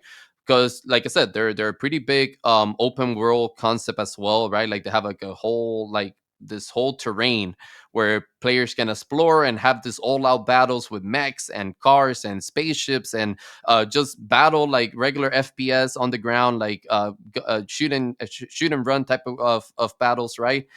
So they've done all of these things in really early stages. So obviously there's some bugs here and there, right? Like their world, like there's definitely a lot of things that happen in their world that is bugged out. Like I was playing it and I was doing like this mission during the training camp. And the whole after I cleared the quest or the mission, it like completely didn't recognize that, so it wouldn't move away from that goal. But I had already completed it. So little things like that, right? Like they're a little bugged out in beta stages, but that's completely normal, right? That's what we go in there as testers or early players to give that feedback back to the team so they can fix those little bugs, right? But I remember one of my first experiences had actually just been when I came back from Mexico. and we had just finished that Grand Saga run that we did, and we were getting ready to go into Metalcore. And one of my first experiences was playing with Venny. And me and him were clearing out this base into inside Metalcore, one of the bases where you see a lot of the PVE components. And we have finished clearing out the base, and then we randomly took one of the portals that's in there, and it literally transported us back into like the middle of a war zone, bro. We were like in the middle of this field, and it was just mechs everywhere, people fighting each other, and we were like, "What the hell is happening?" So we started running, and then this one dude that I guess must have been like either like somebody that had bought an NFT or something had like a spaceship, and he kept following us and basically bullying us, going around because we couldn't shoot him or anything out of the sky. So it's really cool to see those type of experiences, right? It's like almost like an all-out war going on in the game, kind of like the old school Battlefield type of gameplay that you used to see back in the day. So I've enjoyed it, man. I think it's pretty fun. Dude, I remember that guy. He was a freaking menace. He would like fly in, he would shoot Right? at us, and then we would like almost take him out, and he'd fly away, go heal. Then he'd come Dude, I back swear I was again, and shooting I at was him. like, dude, this guy is so annoying. I swear I was shooting at him and nothing was happening, man. But yeah, man, I think they've done a pretty good job at creating those little experiences that you only get when you have multiplayer integrated into your game. Yeah, so my one of the first experiences I had with metalcore was actually talking to one of their team members, Jerry, which is like Fresco, the guy that we see on Twitter. That we're gonna pull up his takes in a minute. And it's their map. I love the fact that it spares no expense, right? Like they really went for it. They weren't cheap with trying to build out metalcore, and you can feel that when you play it. Like, yeah, it has things that needs to be fixed and stuff, but when you play metalcore, I feel like it's one of the most complete experiences we've had in Web3 so far, at least from like a battle and mechanical kind of perspective. Obviously, like there's still a lot of stuff that they need to build out, but like in I didn't get to play it as long as you guys did, but in my experience of playing it, it felt very polished compared to most experiences we've had so far. Um, and like I talked to Jerry, and he actually told me that one of their biggest influences for that map was this battle mode in World of Warcraft called Alterac Valley. And Alterac Valley, if you haven't played it, it's a 40v40, man. Straight up, just like PvP, just it's amazing, right? It's like this, you're in this huge map and you're beating the living shit out of each other, and there's like a boss on each side. So like it has PvE and PvP in it, where it's like you're killing the other 40 people from the other side of the team, alliance versus horde, but you're also trying to run to kill like the boss mob at the end of the map, and you have to go into the other team's base and you have to kill the boss mob. And he was telling me that the way that they set up their map was very inspired by Alterac Valley, because that map is just gigantic. It's freaking huge. Like you can get lost in there. And similar to what Hato was saying, like you can run to a mountain in a corner and like go do a skit, and not even participate in like the wider overall like goal or objective that's going on. So it was really cool seeing it reimagined in a different genre, right? Because that's like an MMORPG. So seeing it reimagined in like this sci-fi theme kind of like FPS mech battling kind of game where it's like everyone's flying around spaceships, shooting each other up. I had always wondered what would Alterac Valley look like in a more like first person shooter kind of setting. So for me, that was really cool because it was just like, seeing all the chaos was awesome. Because, Alterac Valley games originally in WoW, they were just straight up bloodbaths. Some of the games matches would last for like 4 days at a time sometimes. Like you would, and the same match, yeah. There would be people that would be in the same match for like 15 hours. And then they would log off, go to bed, wake up, log back in right to the same match that they were playing in. Like their name Dude, is, that's crazy. What? yeah. So it's not that intense anymore because they nerfed it a lot. Because you couldn't have like 4 day matches anymore. So now on average they last like 20 minutes. But back then it was you could literally be in the same match for the entire day, wake up the next day, go to school, come home, go back into the same match. So I felt like if there was any battle mode they were going to take inspiration from, like that was the one. Um, and it was really cool to see them put their own spin on it and just make it so original and so creative. Where it's like, yeah, some people you can make comparisons of metalcore to other things, but again, similar to what we were saying with Farlight, like metalcore really is its own thing, which is really encouraging to see. People be so that aggressive with like originality this early in Web3.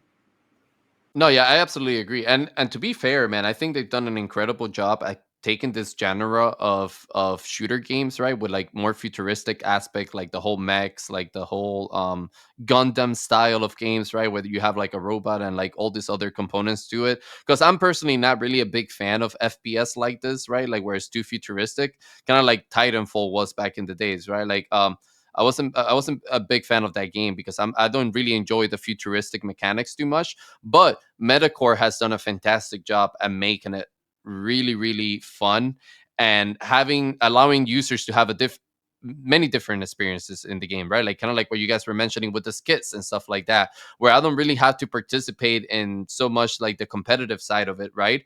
But I can focus more on making content around the game and having fun experiences with my friends within the game, you know? So I think that's something they've done really well, man. But getting more deep into this tournament that they're hosting, right? I have it up here in the screen. Is a $5,000 prize pool, right? Which is amazing. I think that's personally one of the highest prize pool I've seen from a Web3 game, coming out of a Web3 game at least. And they're doing this in Gamescom, right? From August 24th through August 26th. And they're doing this in front of 250,000 gamers. So, what do you guys think is going to be the impact for Metalcore as a game coming from Web3 to have a reach to that big of an audience, right? And the opportunity to showcase their game played by high level skilled players in front of an audience that is so big. I mean, that gets me hyped for, like, honestly, if I've never seen a game before and I see like people playing it and it's like competitive and it's an experience, like as a spectator, um, to be honest, that's the reason why I kept playing League for all these years, watching the pro players like compete in the biggest stage, like the world tournament, right?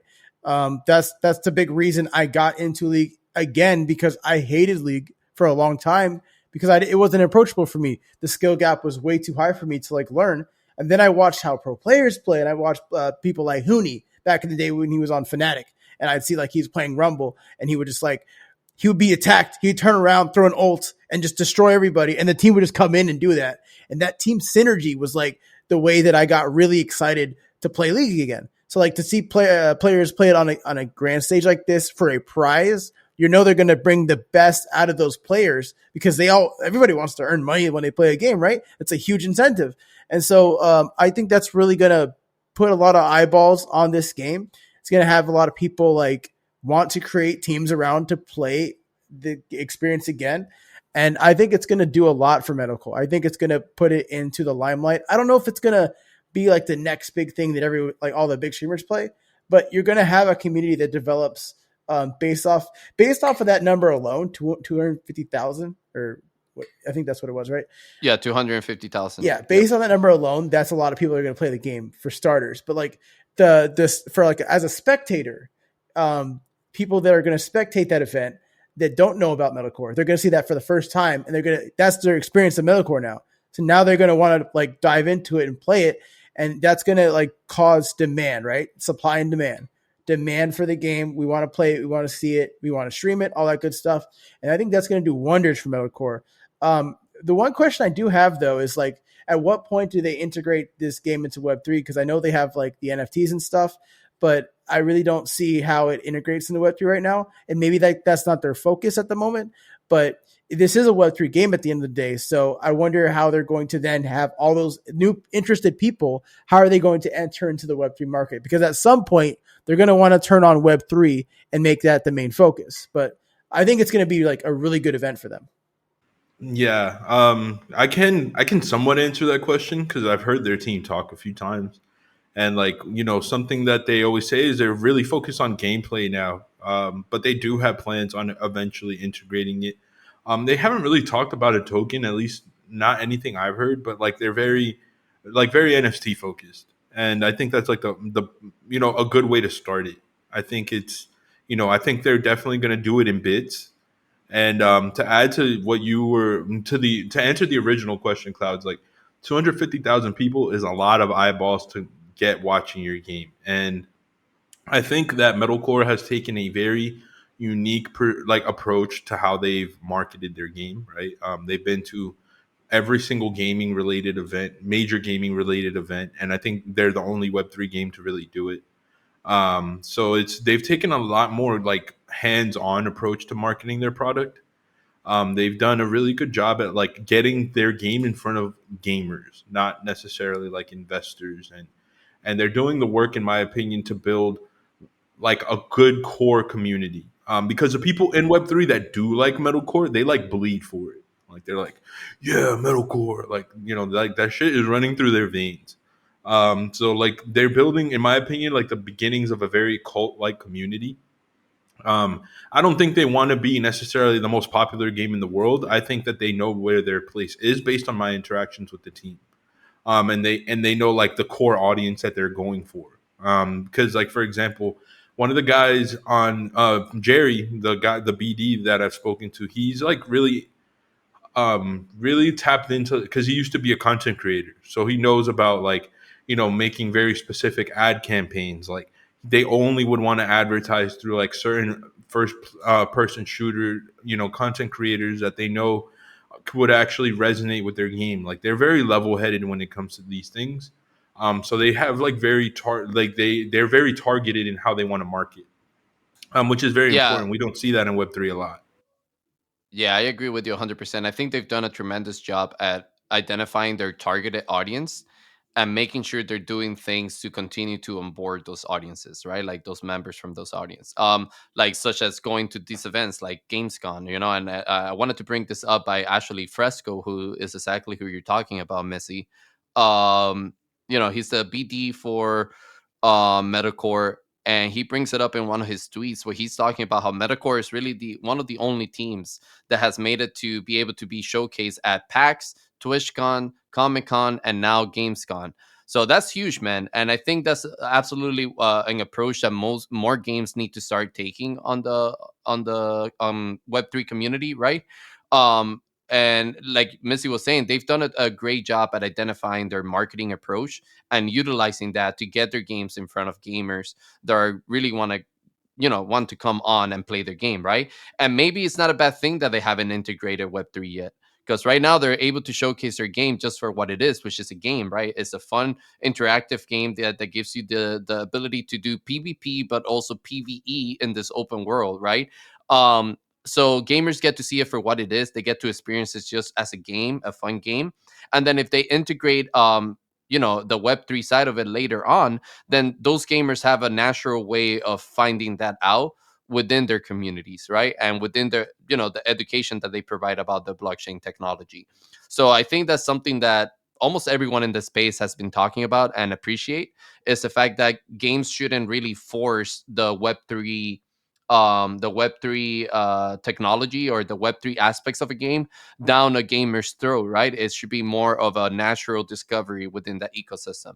And I think that's what Medical is trying to accomplish here. And the fact that they're getting their game in front of so many eyes, I mean, that can do a lot for their onboarding into their daily active users. I love the moxie here in this tweet. Name me another game that's been showcased on PAX, TwitchCon, and now Comic Con. Oh, only play Metalcore? My bad. I love that, because what it's showing is you have confidence in your project and you're proud of what you're doing. And I think gamers resonate with that whenever you have like this kind of approach where you kind of have like a little cocky attitude of like how cool we are, right? If you have something to back that up, that's huge. And Gamescom is added to this resume, right? Gamescom is coming up, and that's a new audience that's going to see Metalcore. I have really high hopes for this. I mean, people are going to see this and be like, "Wow, this is like a Planet Side type of game," and like it's a new experience that is like unique and metal, right? Like the name Metalcore, right? Like they even have heavy metal in the intro of the game, like a little bit of heavy metal to play like while you're going through the training session. So I mean, it's just really cool what they're doing in this space. I think even in Web3, they've been kind of like not looked at enough, in my opinion. Metalcore's been overlooked a little bit. And as a player playing through this game, I don't have any doubts that this game is going to be it's going to have like a community. Like I think there's going to be a community that's going to play it regularly. So that makes me excited because I love making content on Metalcore. And I think like once they leave the playtest stage and just like open the game up, people are going to be ready to play. And like people are going to be salivating to play. Just being a spectator at Gamescom, that's going to bring a lot of eyeballs and stuff. They're going to be salivating to play this game. And it's already like on Steam. It just hasn't been like unleashed yet. Once it's unleashed, yeah. ooh. And I think that's the next step for them, right? I think that's what's coming next for them is the fact that they're been prepping this community for it, right? And now they just need to make it accessible to the community, right? Now it doesn't need to be fully developed or completed, but we do need something that we can consistently play and start creating that UGC component behind the game, So I think that's definitely the next step for them is figuring out a way to open it up for more people. And I love the fact that they're already on Steam. That's definitely the right approach, making it easily accessible for people. So there's no like wallet integration or any of that stuff. It's just a simple download through Steam. You connect to it, you open it up, and you start playing with friends. So I definitely think that's the next goal in their vision is to make it more accessible to people, have it open for longer periods of time. Hopefully we see something along the lines where it's just open sessions rather than like scheduled sessions. And we can continue to create more content around it. All right, man. But yeah, I don't know about you guys. I'm super excited for all three of these games that we discussed today. I think they're heading towards the right track of developing and integrating cool things within their ecosystem to make gamers have more of a fun experience. So I'm personally really excited for all three of them and see what they continue to implement inside their ecosystem. But yeah, man, I don't know if you guys want to add anything else on this little segment before we move on to the next little Yeah, part of I the don't know if podcast. we covered it, but there's that one tweet where Jerry talks about like how they view NFTs, and I think that's like super important because I think it displays their mindset a little more as to how they're approaching like the Web3 side of their economy. Um, as I bring it up, can you go ahead and dive in a little bit into it? I'm gonna bring it up right now. Yep, absolutely. Um,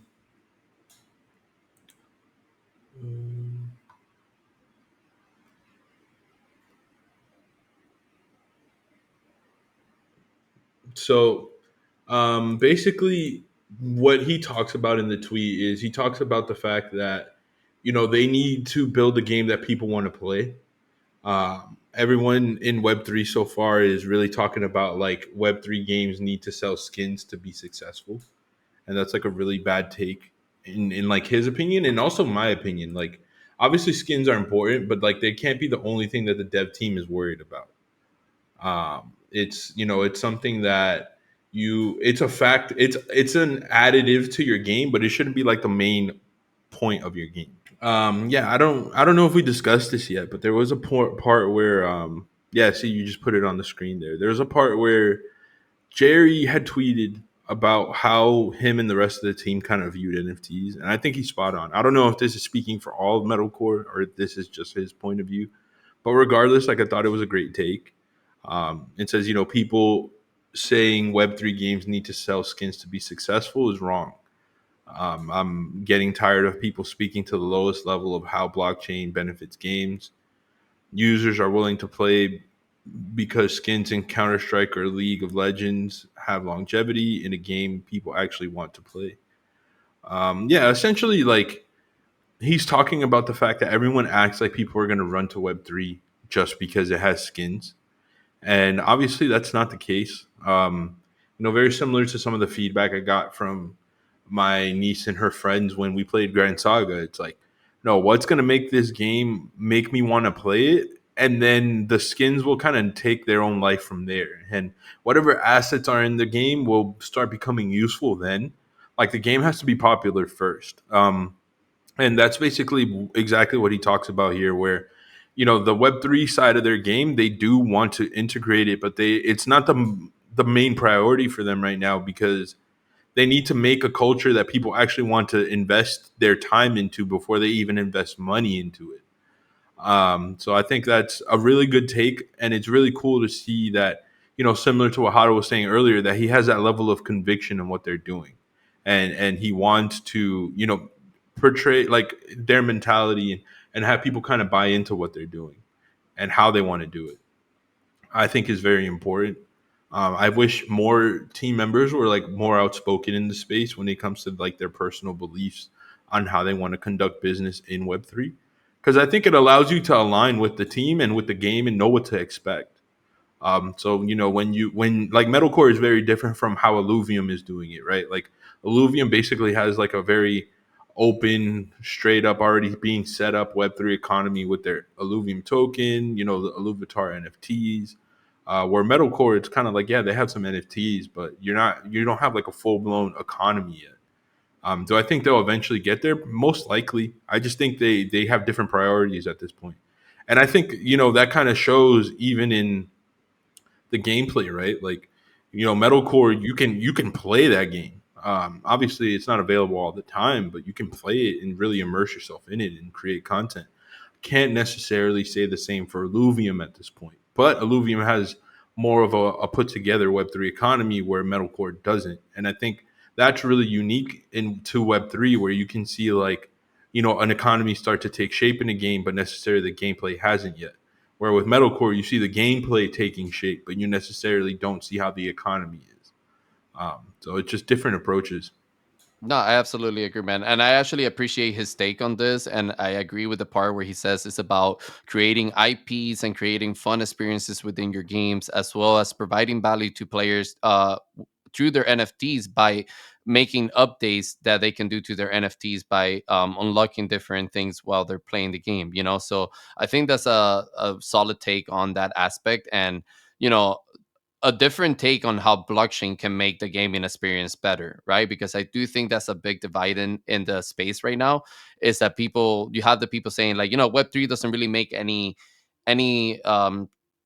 doesn't make the gaming experience better in any case, right? Like it doesn't really add anything else into the gaming experience. And then you have the other population that says, no, the blockchain tech really does make your gaming experience that much better.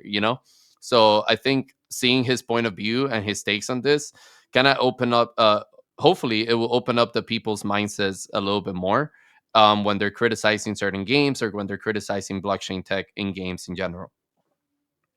Yeah, and I think that the reason that we get so much pushback from like a Web2 gamer isn't necessarily, I think, even because of the blockchain tech. I think it's because most people in Web3 gaming act like they have a messiah complex when they talk about like, oh, blockchain is gonna say be the future. Like, it's kind of annoying. Um, Crypto fixes everything, man. What are you talking about? Yeah. Bitcoin fixes this. Dude, that meme, um, that meme is actually getting to me because I see it being thrown for like stupid shit. And it's like, oh, like no, yeah, Web3 fixes this, and I'm like, dude, like you're adding fuel, and I get the meme, right, and I get the jokes and stuff like that, but we live in the internet as well, and there's already a bad enough perception when it comes to Web3 and its potential, and now you're using it, to say it fixes like dumb shit that has nothing to do with what it can actually do. Um, and I think people get really into like the whole meme perspective and the jokes, and they don't really analyze some of the potential like negative effect that it can have on like new people coming into the space. Yeah, crypto Where maybe fixes you have a war. hardcore, yeah, exactly, or like somebody that has a really good background with gaming and is a hardcore gamer, and they actually have really high knowledge of like things that could be done during the developing process to actually improve a game, and they see a take like that where it's like, oh yeah, yeah, no, Web3 takes care of this, but it's like, no, actually it doesn't. Like coding will take care of this, or like putting this into the coding will take care of that. That's how you fix that. And now they're seeing these people that are supposed to be advocates for the gaming space acting like idiots, and giving really not important criticism that's going to make any change or impact the games in any way. And that's the perception that they're going to have of the space. That's the perception of the people that are involved in Web3. Yeah, the KYC allow list fixes the next chapter in evolution of fighting games. Yeah, that kind of shit.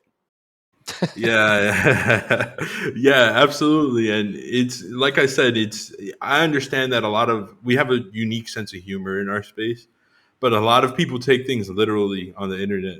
Yeah, So it's it's really funny to see like a Web3 gamer and a Web2 gamer interact because it always ends in an argument. true. That is So so true. it's you can never see the two like coexist without there being an argument. And to me, we're all gamers at the end of the day, right? Like we're not Yeah, Web2 gamer or Web3 gamer. Like I play games in both categories of gaming. Um, like there's genres within those categories. And at the end of the day, like I like MMORPGs. I'll play a good MMORPG no matter where it is. I don't give a shit. But we keep running around saying, "Hey, Web3 gaming fixes everything," and it's just really annoying. Like putting myself in the other person's shoes as someone that might not understand blockchain tech. It's like, why do you think you're better than me? Why? Because you have right, this game that you can't even play, but you can trade it around. Good for fucking you. Like fuck off. right. Yeah, exactly. So I think we're well intended, but I do think like we need to be more relatable to Web2 gamers. Um, and I think it's something that's just going to naturally happen over time. Like we don't Yep. need to act like we just found gold every time there's an NFT skin to be traded. It's just like, yeah, man, you can play this game and you can sell this shit, and then you could put it in your bank account and you can pay your rent. Like it doesn't have to be any deeper than that to me. Um, Oh, I want to say uh, something, but I'm gonna hold my tongue, bro. I'll hold it. no, man, go for it. That's what this podcast is about. No, Like, dude, there's so many in this people in this space that, like you said, like I struck gold. Look at this amazing thing, right? And it's like, this is amazing, right? Like you want to hype up a game like Mech NFT, and then Prof exposes this game where it's just like Hot Wheels and like Oh my like the god, actual bro. sound of the Gatling gun is like just a sound of tapping. Like it sounds like it's like it's a fucking like the He most said. subtle tap ever. He said, I'm not even sure what I'm shooting people with. Is the straws, yeah. So it's like bro? I feel like we would have a better job, a easier time onboarding people if we were just honest, and if we were just almost in a way like we need to poke fun at ourselves, right? Because like we're basically betting our future careers on this industry that we don't even know if it's gonna play out right. Like there is a lot of humor in that, and I think like that's a better way of approaching it than necessarily acting like we're finding the holy grail every time a fucking Web3 game does some basic ass thing.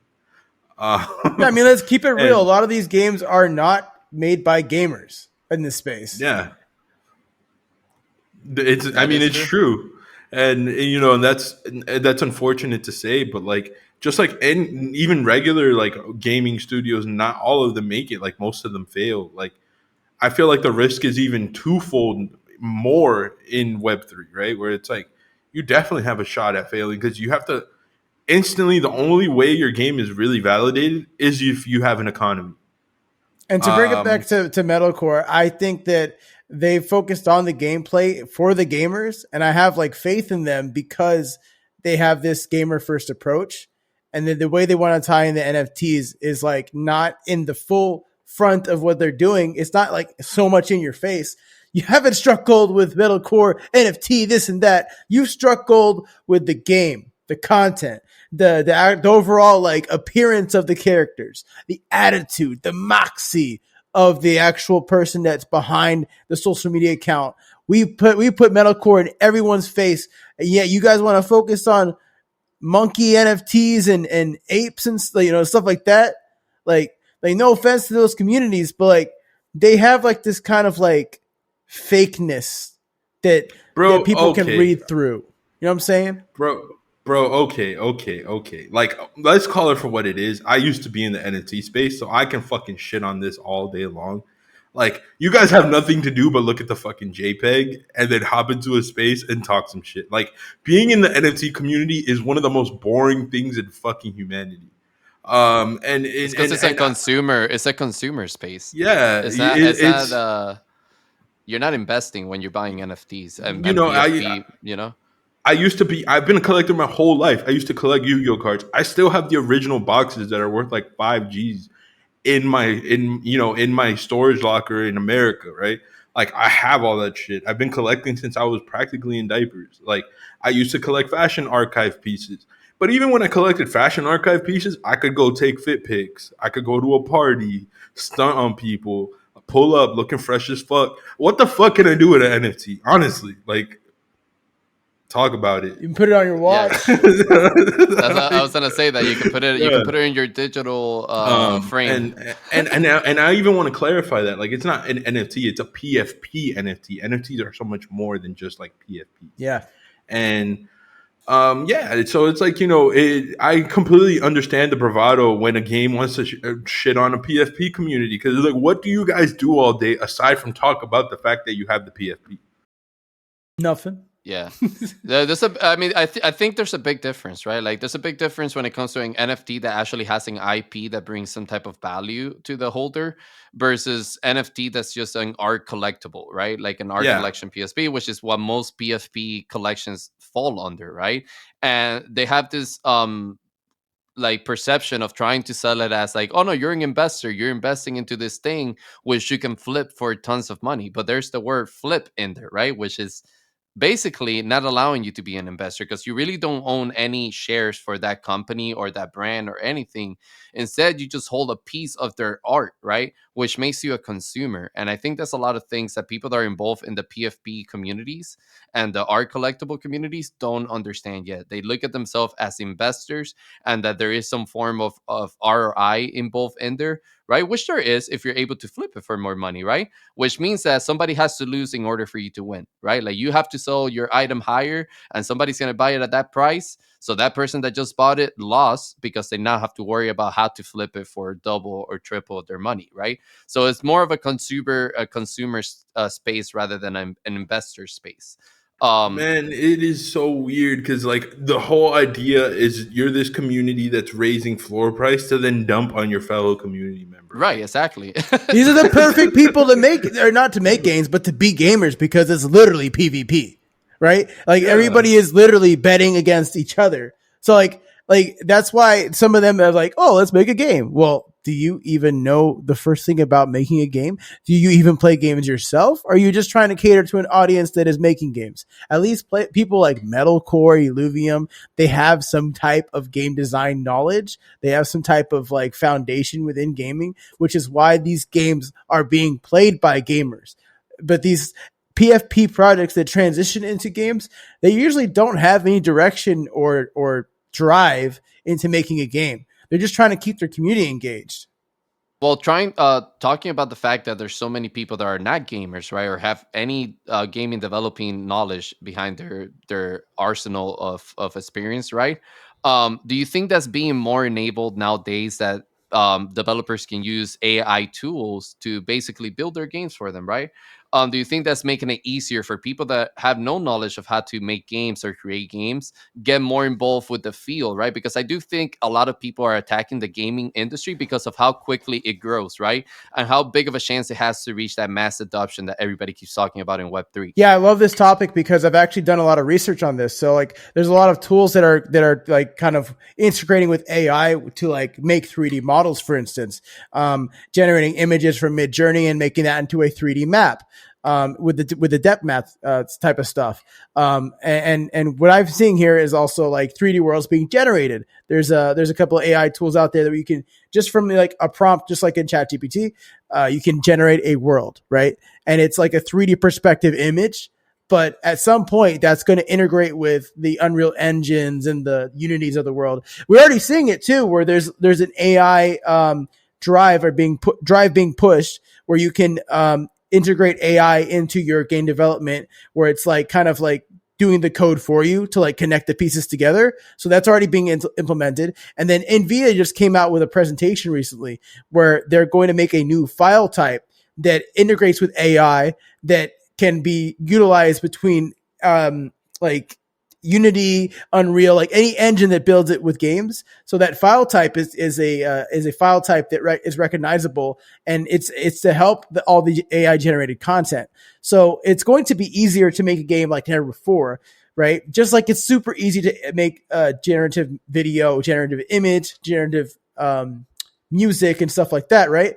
Well, the thing is that you still have to have an eye for that stuff. Like the people that are photographers, they're going to make the best AI generated images because they know the language behind it. They know like the type The of composition, right that like the yeah, right all that type of all stuff. that stuff. So yeah, so then people that are the ear for music, they're going to have like the best way to create the best generation of music, where you can have like just a baseline concept of a song, and then you can add on top of it. You can put layers on top of it.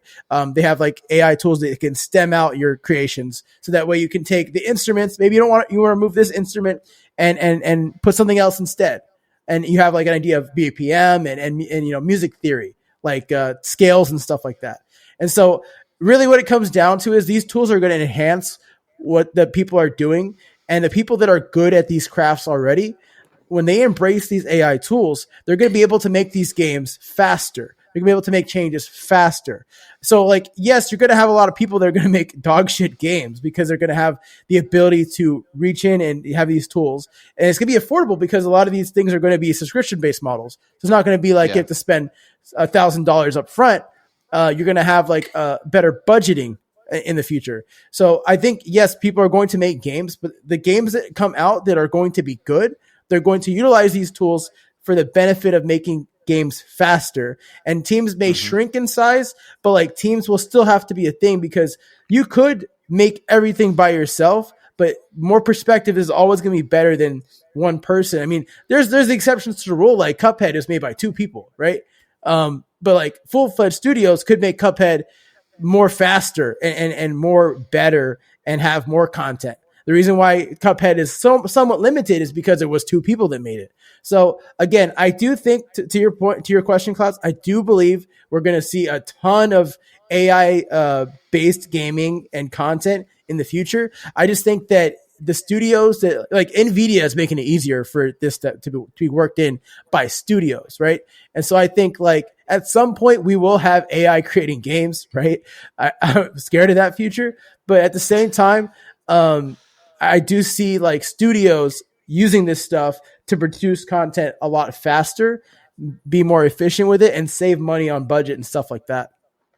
Absolutely, man. And you bring up a valid point, right? Where while these AI tools are going to be available to just everyone, basically, like anybody can use them to create these things, those who have the prior education and knowledge behind how to use those tools to make it even better, right? Like make their craft, something that we're producing without those tools, even better, are the ones that are going to truly exceed, right, the expectations of creation, right? Because one of the arguments that we see all the time with AI is that AI is going to replace most human jobs, right?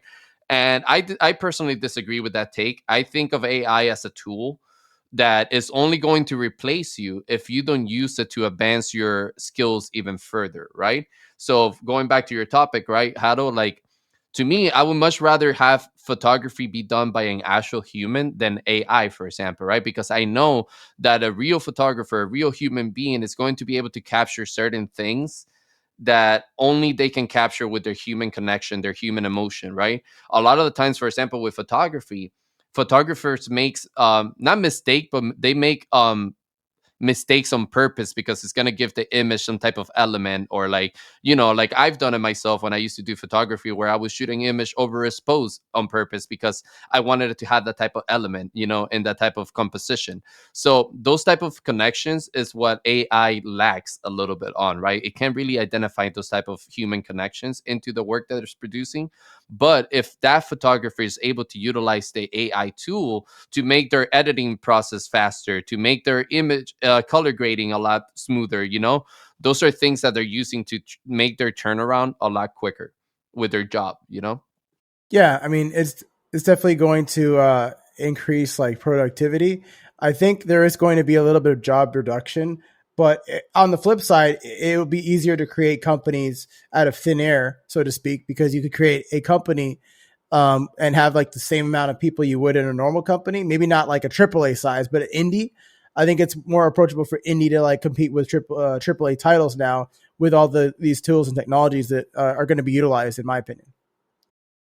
Absolutely, man. I absolutely You agree. know, to add to this AI conversation, I think the initial question was, is it going to make it so that anyone that doesn't have previous like game development experience? Honestly, I don't think yet. I think we will see a version of that, and I'm quoting it here so that when it happens, we can go viral as fuck.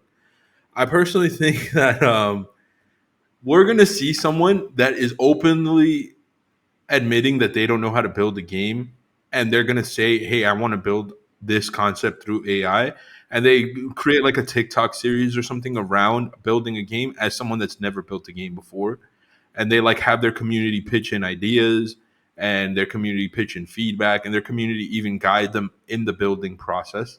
I think we're gonna see a game like that because that's the only thing that really makes sense today, in my opinion, from like a novice perspective. Like, let me be transparent about the fact that I've never built a game before. I'm going to tell everyone the kind of game that I want to build. I'm going to tell everyone the kind of games that I'm into. And I'm going to make a video every day until we complete this game um, using AI tools. I think that's like the only way we'll see someone that's never built a game before be able to build a game and actually get a user base, because they have a community that's like invested in their journey of building the game. So like they're gonna want to play it when it's complete, and they're gonna make content around it, and then like it's almost like decentralization without needing like Web3, right? At that point, if you're building a game like that, I think that's like the only iteration of building a game that we'll see come from like a novice to completion. It has to be like an internet effort. Um, and then yeah, to your guys' point, like AI, it's still at a point where you have to know things before you really like try to create them with AI. Like, Clouds, you have a photography background. Hado, you know a lot about like music and just overall, like I think you're someone, video editing. You're like a very well-rounded creative. I myself am as well. Like I used to actually play guitar, violin, orchestra, like all that stuff, like cello, viola growing up. And, I used to, make beats, and I've designed fashion. So I have like a general really good overview of most creative like endeavors. So like if I were to build a beat in AI, like I know what beat patterns to use, I know what drum styles to use and what drum patterns make sense with what beats and all that kind of stuff, right? When I do AI art, like I know my shading. I know if I want something to look a certain way, I have to prompt it a certain way to give me a certain type of shading. I know, where I want certain gloss to like pop up and where I don't. So I still use a lot of background knowledge to do these things. Like for example, like I have this AI anime aesthetic that a lot of people want me to like make random AI avatars for them, especially like in the Paladins community. Only reason I can do that is because I used to draw anime. So like I know how to prompt it. I just saved myself a shitload of time now. So it's like I know where I want the shading. I know where I take my influences from. I know what images to throw into the prompt to get the kind of looks that I'm going for. So it's something that I use a lot of knowledge when I use AI. So I think building a game would be no different, right? Like a game developer will be able to use AI to build a much better game than a person that doesn't know what they're doing. Um, and we're still early in that sense, but I do like the fact that we're getting to a place where anyone can build a game if they really want to. Like, why are you doing it? Well, listen, I think it all goes down to the type of game you want to create, right? I'm not talking about where everyone is going to be able to create triple A like games, right? But like maybe more indie games are going to come into the scene because of AI tools being integrated, right? Because I do, just to push and listen, man, we can go on this topic forever, and I would love to do a whole episode just on AI. But I want to push back a little bit on your point, Missy, because I do think that when it comes to AI, a lot of the learning curve has been taken care of either by other users or by AI itself. Me personally, for example, when I started using Midjourney, I didn't know how to use Midjourney. I had no idea how to come up with the prompts, but just by integrating little prompts here and there, I was able to come up with an image close enough to what I wanted, and then AI took care of the rest for me. And now, furthermore, there's people have already created the world moves so fast, man, and just when you think you've had something to create, somebody has already done it. So people have already made a job out of like creating prompts for other people. So now with a simple Google search, you can find exactly the prompt you need for very specific things and be able to create that way. So for example, one of the things I wanted to do with my AI creation was come as close as possible as to a high definition, like high resolution picture, almost like if a professional photographer had taken it, right?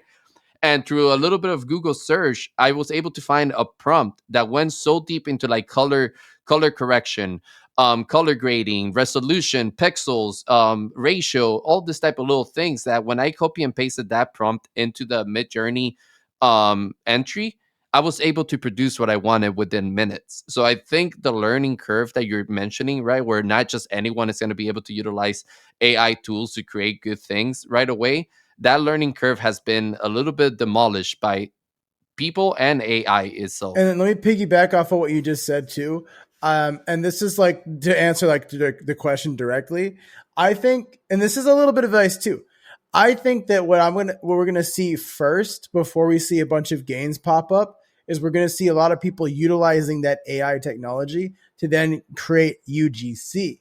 Because what I see here is like sandboxes that can be utilized, like Shrapnel, Roblox, Warframe, games like that allows you to create some kind of customization within game.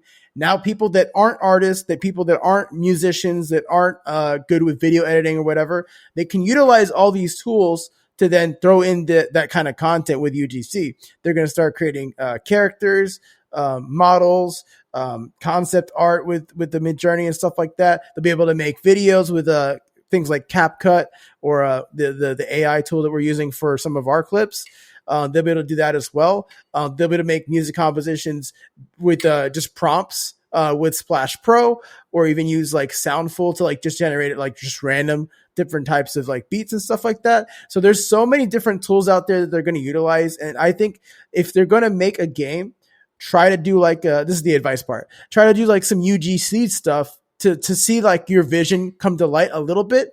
And then you're going to be like, well, this isn't what I want fully, right? So now you're going to build a community off of that, kind of like they're doing in UEFN a little bit, right? You're going to have some kind of AI creation there that you can implement into the game. You're going to find a limitation, and then you're going to go into the Unity or Unreal Engine and create your game from that part. So I think we're going to see like UGC utilizing AI. You won't even be able to tell that it's AI unless you like see the weird alien text. But at some point, I think Midjourney is going to get the hands right, and it's going to get the alien text to actually be like, I want it to say the word, I don't know, rhythm, right? Instead of it saying rhythm with 5 R's or whatever, or some weird alien language, it's going to say the word rhythm, right? And so I think that UGC is going to be like the main driver to make people get through that learning curve.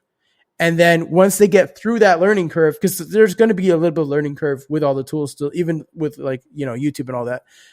After that point, then people are going to start making their own games, because I think at that point, whenever that learning curve is kind of like gone and people just know how to do it, the AI tools will be so integratable into these Unity and Unreal that people will just be able to generate things within the actual tools themselves instead of using tools outside and then moving files in.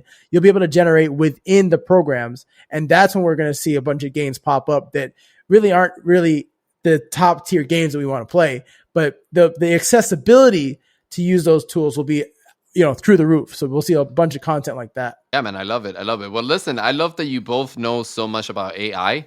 Because right before we end this episode, I want to hit you guys with a little game that we created, right? We're going to call it AI or Not. So I'm about to bring up a bunch of images from famous titles. And I want to give you guys a little quiz to see if you guys can see and identify which picture was created with AI, which one is real, and see how you guys do, okay?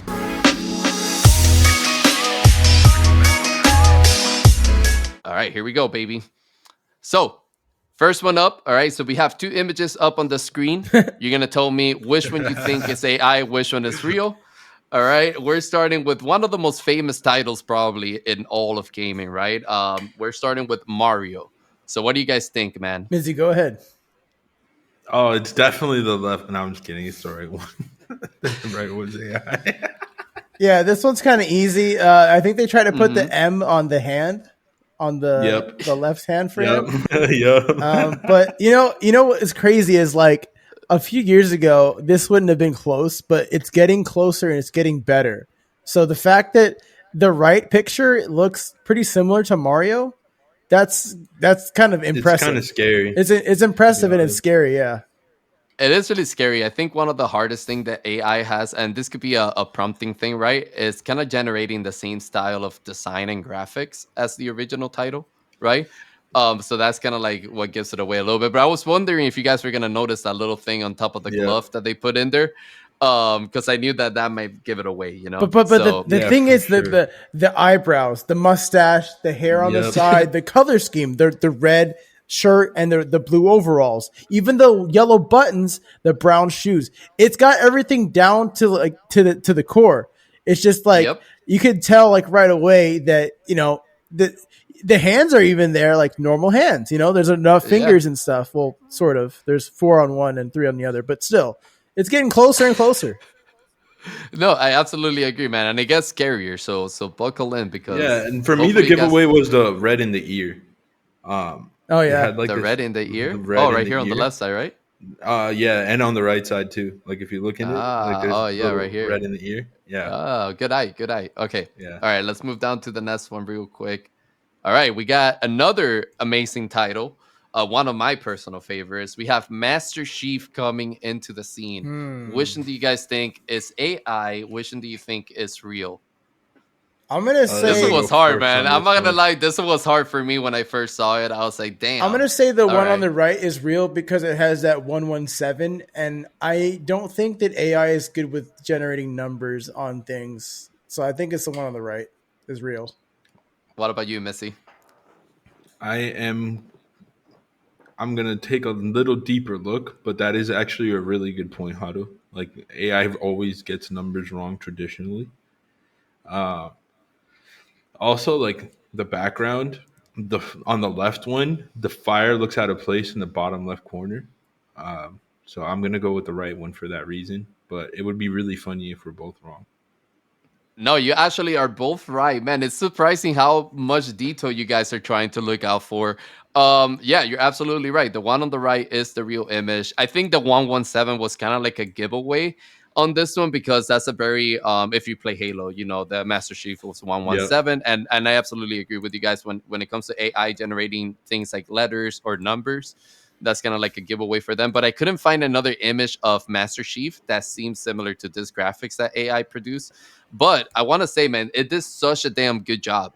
No, Honestly, I Yeah. think if it wouldn't have had the 117 on this image, I think you guys would have had a tougher time identifying this one. the other thing too. Missy went as far as like looking into the fire. I didn't expect that, but I think it did a tremendous The job, other man. thing too is the armor on the left has a lot of holes, and That's true. playing Yeah. Halo, knowing that there is some holes, like you can see on the right, Master Chief has like a little connector piece from like the shoulder pad to like the chest pad or the chest piece. Like you could see on the left hand side, there's like tons of holes, and I think it's like trying to overcompensate for like the same thing. So like maybe a year's time we could not tell a difference, but I could tell like right away that the left one was not. Well, to Yeah. me, the armor on the left right here looks more like the armor from Halo ODST and Hmm. like Halo 5 games. But I couldn't find a picture of cinematic like Master Chief within those games. So, you know, it was kind of like finding the right one that matched. But I think it did a tremendous job, man. If I wouldn't I think if it wouldn't have had the number, like I said, it would have been really hard to identify that this wasn't from Halo. Yeah. Because it did a Yeah, really it would have close job. been the number was what made it easier. I still probably would have gone with the right because of the flame, Yeah, you went but really deep into details. I was not expecting I mean, bro, that. I prompt like thousands of prompts a week. So I All mean, right, so far you guys are 2 for 2. We still have a few more. Let's go down to the next one. Let's see what comes up next. All right. I mean, if you guys don't know who this is, I will be pretty upset. But this is one of the most legendary characters from the franchise Call of Duty, Captain Price. Which one do you guys think is AI? Which one do you think is real? I'm gonna start with Missy on this one. his mouth on the left looks really weird. uh, but you know, like I feel like that's just like a really bad picture, right? Okay. Um, hmm. Then on the right, his skin on his arm looks sus. I'm gonna go with the right is the AI. Okay. Hado? Yeah, so the one on the right looks like a painting or like digital painting. It doesn't look like a render of the game. The one on the left looks like a render in the game and it's like got really bad lighting. so that's why the mouth looks kind of off. But to me, the one on the left looks like the most recent version of Call of Duty and Captain Price. And the one on the right looks like somebody tried to make a render of him with Mid Journey, but they got a painting instead based off of Mm. that. So I'm gonna say the one on the left Yeah. is real. The one on the right is not real. Also, I do want to mention the patch on the left.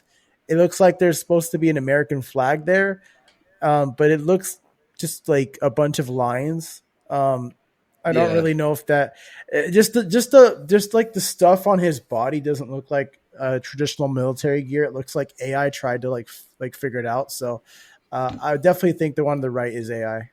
And then like looking at the handles of the gun, right, on the right one, like it's a little out of place. Oh yeah, good point. And that was like what I started to notice. And then I noticed his arm, like it has all these little lumps. The gun Um, itself has like so many different ridges and like I think yeah, there's a scope on there more than once. I don't even know. yeah, Well, yeah. So listen, that puts you that guys giveaway.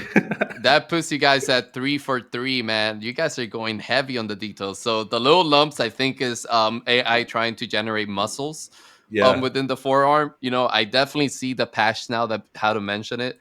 That definitely doesn't look like an American flag. It looks more like a mercenary like packet or something like that. You know, like something to store something in. Yeah, I mean, definitely the left one is definitely Captain Price. It's actually Haru, it's funny that you think this is from the latest title. This is actually Captain Price from Ghosts, Call of Duty Ghosts. So that is a Hmm. title from like 10 years ago. Um, Hmm.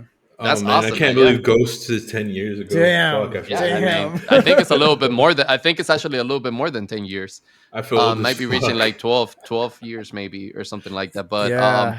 yeah, man, that's interesting. I couldn't get AI to generate a good picture of Captain Price. It kept giving him a freaking helmet or like putting him on black and white like illustration. I'm like, bro, Captain Price has a freaking boonie hat. He doesn't have a freaking helmet. Like, what are you doing to me right now? I didn't think about But no, that. yeah, That's man. true. Yeah, I was like, damn, bro, like stop giving me a helmet. But then all the other generations I got were like in black and white. So I was like, damn, that's not gonna work out. But you guys are killing it with the details, man. All right, let's scroll down to the next one. All right. Legendary title again, Splinter Cell. We got Sam Fisher coming into the scene. What do you guys think is AI? What do you think is real? I've never seen him wear sunglasses ever. And also, like what is okay, he has like 1,000 things on his utility belt. Like how many patches and pockets does he need? There's not Yeah, even exactly. there's not even a night vision thing on his head. So like Wait, so you're talking about the one on the right, no, right? the one on the left. The one on the left, like he's got like abs for like pockets on his belly. Like it looks like abs. And then like he's got like his utility belt. He's got more utility than Batman, bro.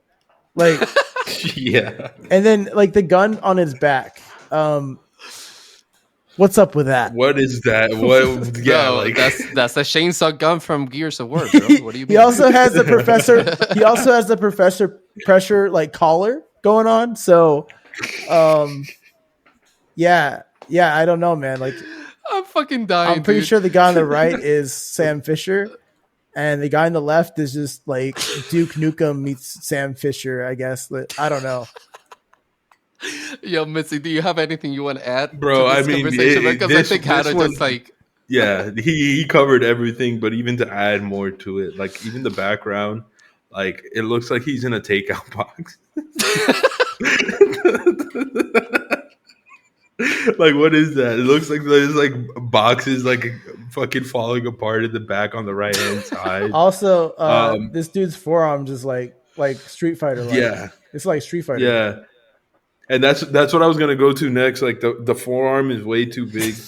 And then the gun is just that for me. That's like the dead giveaway. Like, what is that? It looks like bro, you he. guys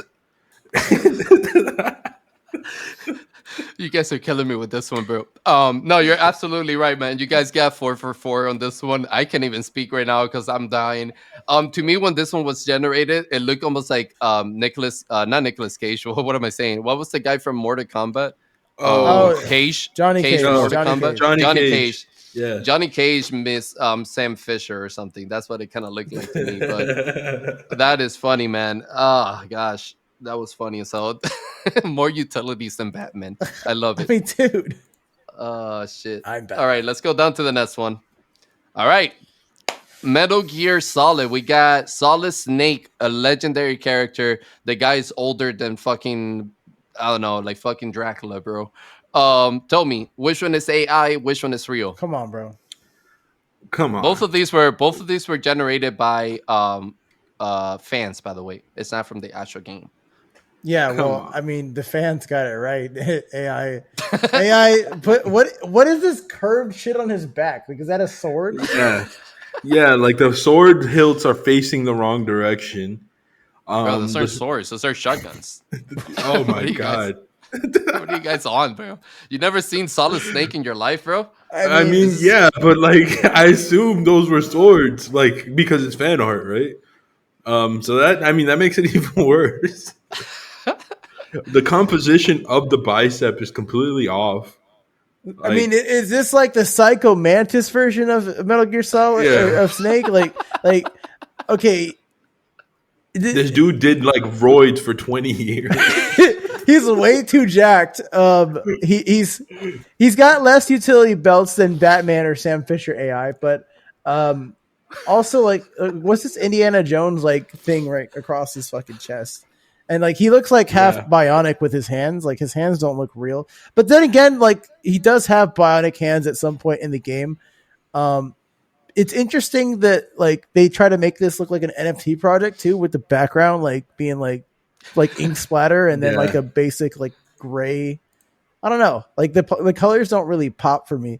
The one on the left looks like they had maybe one or two art classes and actually know how to draw. And actually looks like Snake. This guy on the right kind of reminds me of like a Soul Calibur character. I don't know. yeah. He Oh, looks like he looks like Um, Cervantes to me. yeah, he does look like Cervantes and like a human Cervantes. Yeah. But even Cervantes isn't not this jacked. Like, geez, bro, like even the bicep, like the vein on the bicep doesn't even make sense. And his Oh forearm isn't as big as his fucking bicep. no. So he's been slacking like I don't know, maybe he needs to like whack off a little bit more. I don't know. Like, bro, or maybe he's been doing it too much. this And is like then when Quagmire discovers the internet and he gets out of his house with his gigantic arm. and then just even the pose of which he looks down, like if you've prompted anime style AIs enough, you know that it does that fucking pose for everything. It always All wants right. to have them looking down at an angle like they're on a fucking like character screen in a fighting game. I also don't remember Snake ever wearing sleeveless attire. I can't recall. No, No. he never did. He never did. So I don't even know if he has never had a tattoos. he never had a tattoo either. I'm surprised you guys didn't call that out. Yeah. Yeah. But listen, I was fucking with you, by the way. This is actually from the game Metal Gear Solid, so it's interesting to see that you thought whoever did this had like a couple of art classes. No, that was a joke. That was a joke. I know. All right, man. That's awesome. You guys are what? 4 for 4, 5 for Yeah. 5? I Five don't for even know five. anymore. But you guys are killing it, man. All right, let's do the last one right here. Is coming up. Now, this next title, another legendary title. It's been around. It's almost like not a trilogy, but like almost like a whole fucking, I don't even know, man. A legendary storyline. It's a single player game. And the game is, whoa, why is it tripping out? It's not letting me go down. There we go. Agent 47. Agent 47 from Hitman. Which one is AI? Which one is real? Well, what is he holding on the left? What is that? It looks like a gun. Is it a gun? Yeah. It looks like it's a gun with a very skinny like front barrel. It looks like it's For some blending reason. in with his shirt. It is. It does really. I think this was a great attempt by AI, but Yeah. the one on the right doesn't look real either, but it looks more real than the one on the left. Like, because the one on the right Yeah. looks like a comic book, and the one on the left looks like it's trying to render the game itself. What do you think, Mizzy? I don't know, because the one on the right throws me off because he usually always has like a red tie. So it's very grayscale, right? Yeah. Hmm. I don't think I've ever seen, like, I think I've seen Agent 47 in a black tie, but I don't think I've ever seen him in gray on gray. And then you look at the background, and the background's gray. So it's like if this was Agent 47 art and they were even like trying to put him in different clothes, you'd think they'd put red somewhere. AI usually does this thing where it like makes everything one color. Yeah. So it's like this one's hard because the gun on the left is god awful, but Yeah, I like still can every see. I still can tell what it is. I think it's the yeah, gun. but like everything else about it, like the hands hold up. The tie is right. The tie, the I don't. If this is fan art on the right, it's some of the worst fan art I've seen because I like. How do you not make his tie red? So for that reason, I'm gonna say the right is the AI, and I might be wrong because I feel like the gun is a dead giveaway on the left. But at least on the left, it's consistent with his colors. Okay, What about you, I'm gonna Hado? say What's your that final answer? AI is left just because like